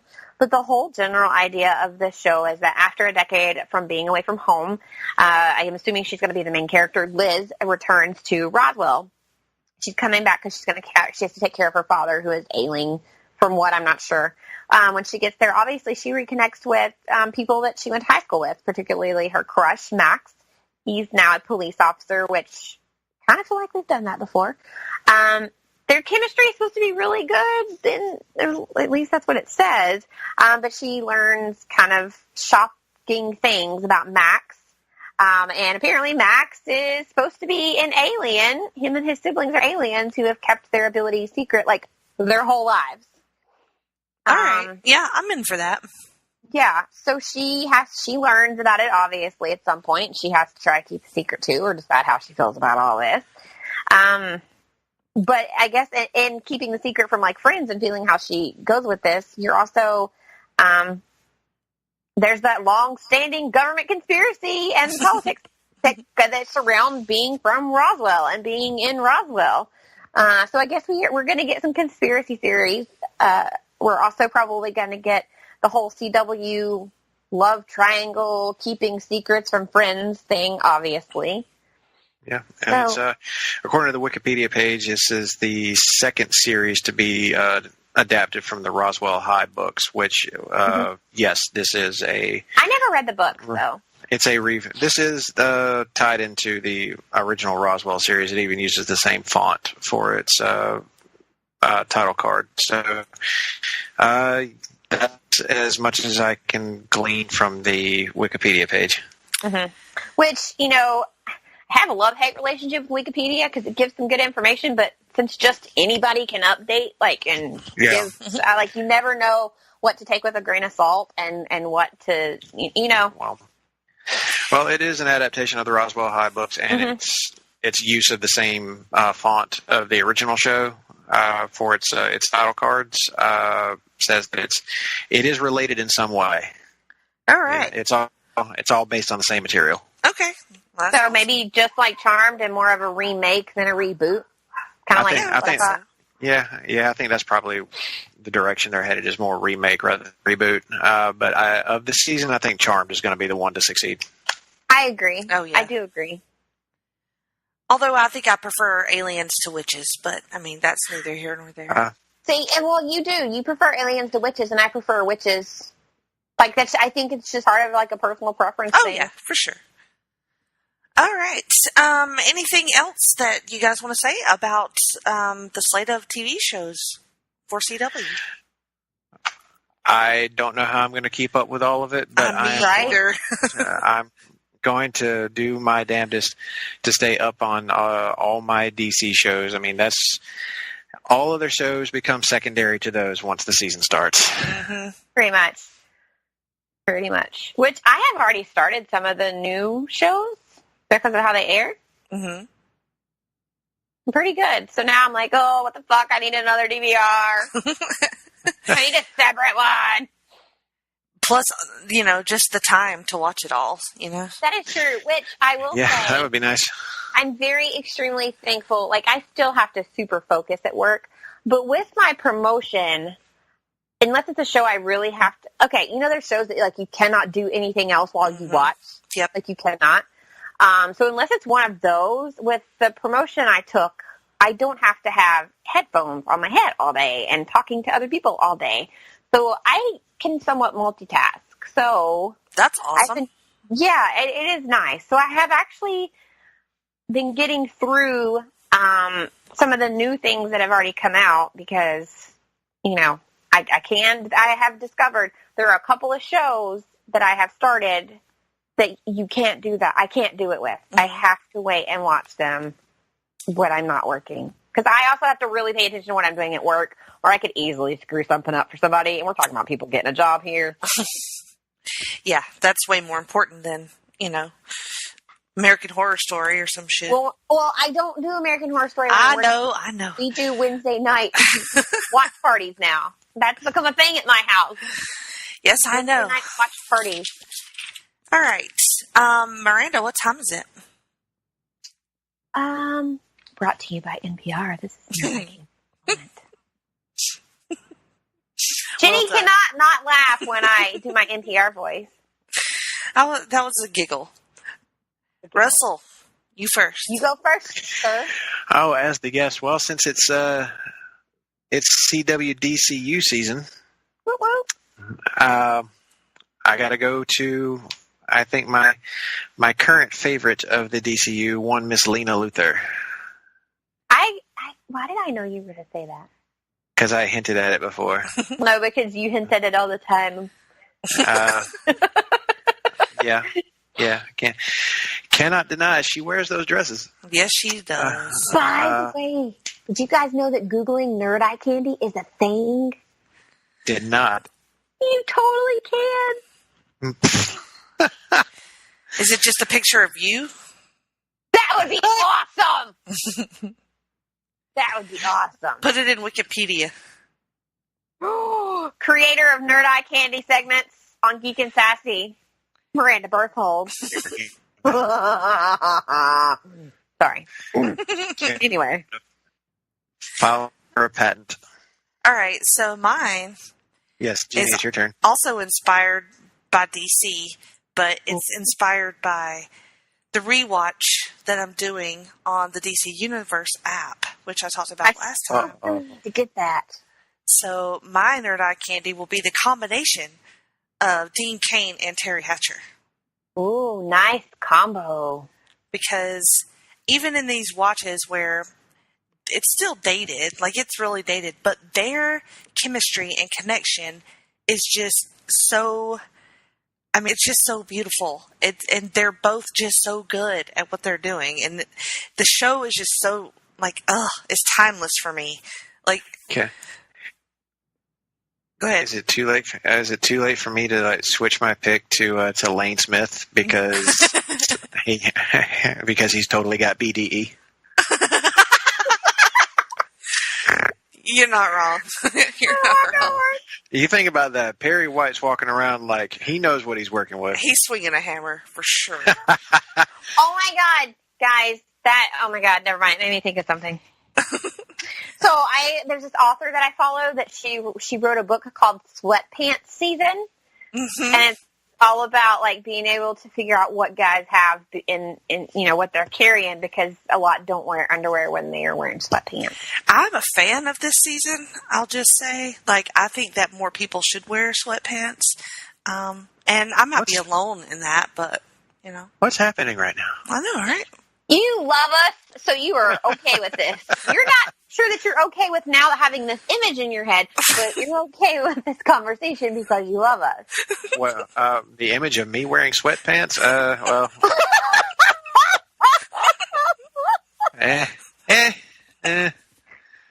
it's still a little warm for that, but yeah, that's true. 90 fucking degrees out there. I'm over it, guys. I'm so over it. I need like 50 degrees. I want to use my fireplace. I want to wear leggings and a sweatshirt all day long. I'm hoping that sweatpants season is a hashtag on Instagram. It is. Thank God. It is a hashtag. It is. Sweat. Jeannie's going to go. Yep. Doing Jeannie's going in search of the sweatpant BDE. Hashtag sweatpants. Let's see what we got. Jeannie's like, where is it? They're all fucking chicks. That's not what I signed up for. Well, Joke's on you. Get people like promoting her book. Oh. So hashtag. So you may get some things where they're promoting the book, but I promise you, because of things I have seen posted, it is not just like Sweatpants season. Okay, here we go. Yeah, that's better. Well, never mind. I also learned something new that made me feel like I was like this little virgin child. So the other day, someone was like, oh, and I never Google such, right? Mm-hmm. And I was like, why not? And they were like, just don't, I'm going to save you just don't do it. And so because don't tell me not to do something.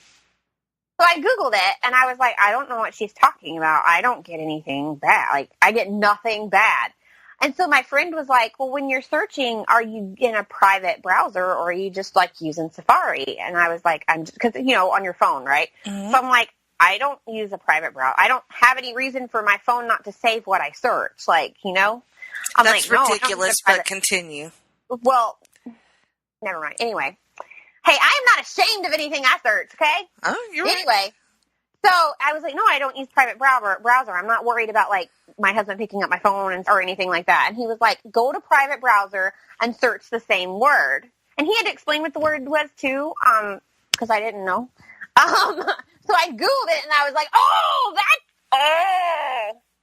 okay. I'm sorry, I'm distracted by Instagram right now. Google things in private search browser instead of just regular Safari. Apparently, you get different search feedback. I'm about to send you both Jenny's spirit animal right now. Oh, what? Yes, please do. This is good podcasting right here. All right. Fantastic. Yes. And see, I'm going to be very vague about this word because I don't want to offend anybody. So I'm just not going to use it. But if you would like to private message me and ask me, Miranda, what was the word that the lady said don't search? Bitch, please say it. Just say it. Okay, I want to know. My gay friend said that's not why. He was joking, like he wasn't being mean. But I asked my friend who's gay, and he was like, that's our word, bitch. And I was like, oh, I'm sorry. I didn't know.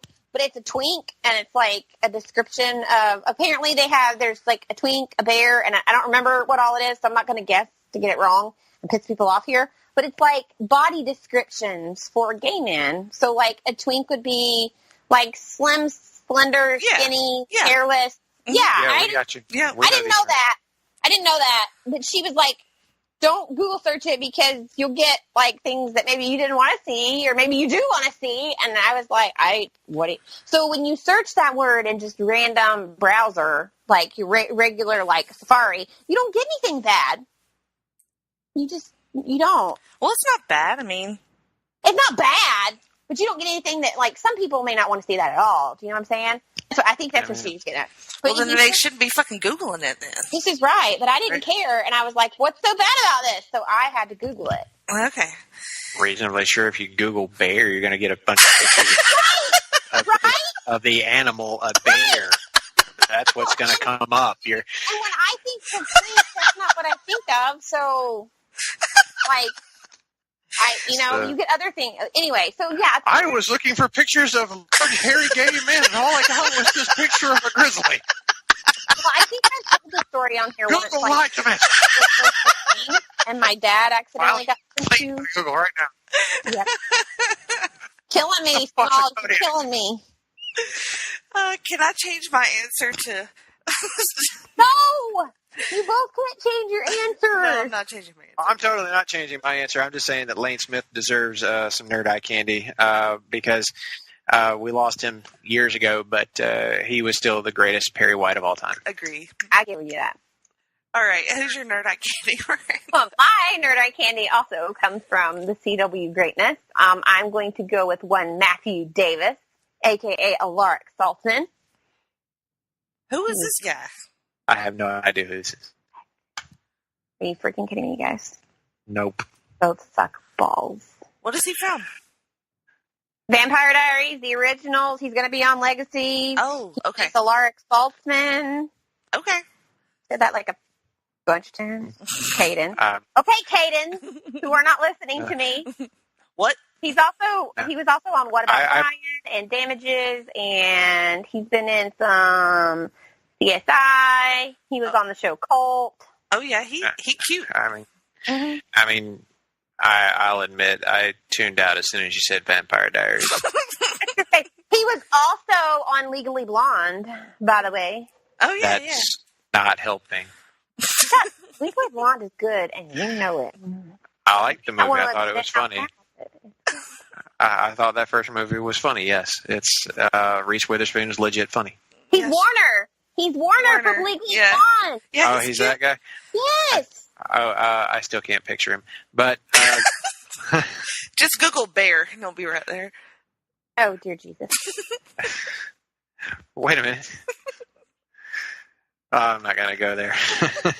All right. Well, this show is over. This show has officially reached a new low. It has. Thanks, Russell, for that.